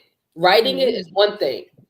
When you speak it, your healing comes in releasing it. It comes right back to you. Your healing comes from it. So you can't just write it and put it away. Sorry, guys, and I know we're going over.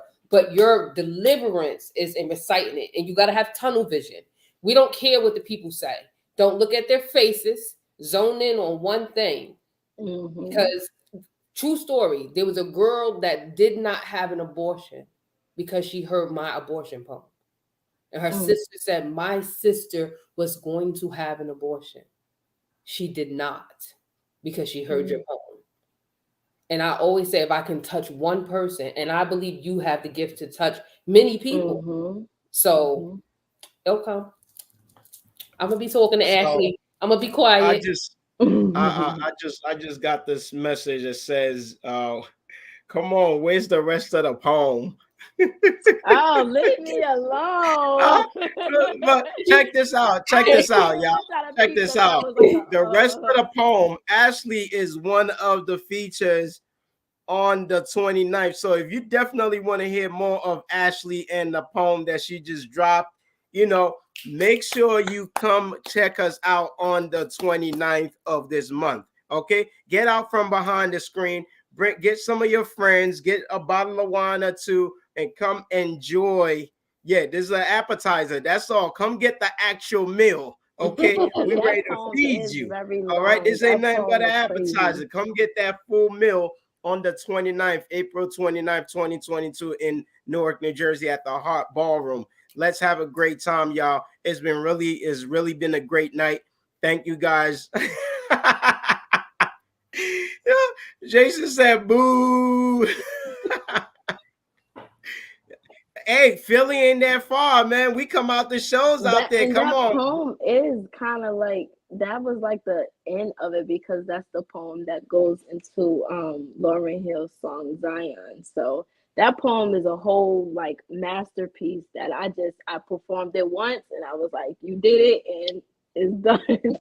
But I gotta pray about it. I don't know if I'm gonna pray about that one. Hey, no pressure, sis. You were amazing. Thank you, guys. For those that's still on right now, thank you, James, Trini, everybody that joined us tonight. I can't go down. Iris, DJ Iris. I'm trying to see Honey. I'm trying to see. I can't see the people on YouTube, but definitely thank you all. For those that may not have commented, that's on here. Ryan Cook, uninvited. I'm trying to go through the names, trying to see where I missed out on. I know there was some sisters that definitely joined us early on as well. Kirstine, Tonic, thank you for joining us. Natalie Greer, thank you for joining us. We there's a lot more names that I'm leaving out, but I love y'all. Tanya King, thank you for joining us. Kawan McKnight, thank you for joining us. But Michael Bosch, thank you for joining us. Everybody that came out tonight, it's been really amazing. We do this every first and third. I'm gonna release the next feature for the next one. But if you've been a guest here, if you want to be a guest or a co-host, hit me up. I love to definitely have co-hosts. They make the conversation more interesting, as you can see. If you want to be a future feature, DM me, hit me up on Instagram. I would love to have you here next time. I love y'all. Paradise, thank you, thank you, thank you. You were truly, truly amazing. Yeah, I enjoyed the conversation, and thank you for allowing us to go into your lyrics and into the story behind your lyrics, and letting us connect a little bit deeper with you. I'm sure it's not as easy to share some of these things that we go through. You know, some of us are private. We don't want people to know the hurt that we've been through. We don't want them to see that. But thank you for definitely being reflective and sharing that with us. Is Ashley, you know I got nothing but love for you. You know, pretty much. I always love to definitely, I mean, since the moment that I definitely witnessed your art for the first time, you wasn't going nowhere. You know, you wasn't going nowhere. I was always going to pull you to the side. I really feel like there's a lot more in store for you, period. I'm gonna just say that. You know, and you know that, because why? There's so much more that you want to do, even though sometimes you run from it. Sometimes life happens and you like, I don't know, I don't feel it, whatever. And I'll be like, I'll be on the phone like, I got you, no problem, I got you. Okay, take your time, you know. But he gonna find you again and again and again, and he gonna find you, and you definitely, you got it. And it's funny because when your calling is tied to your freedom, like it's kind of like you can't go nowhere. It's like, you know, pretty much the thing that hurts you the most sometimes is also that thing that makes you feel alive the most. Like it's really, it's like it's nowhere. But I love you. I love all of you. Thank you guys for making the time. The next one is every first and third. Is every first and third. If you have a calendar, I'm trying to pull up my calendar. Somebody said, when is the date? I will drop the flyer. Follow me. It would be May. It's every first and third Wednesday, right? Yeah, so it's gonna be the 2nd of next month. It's every first and third Monday. Oh, okay. Yeah. Yeah, so it's gonna be the 2nd of next month. Until then, y'all have a blessed night. Thank you. God bless. Peace. Thank you. Peace, peace, peace.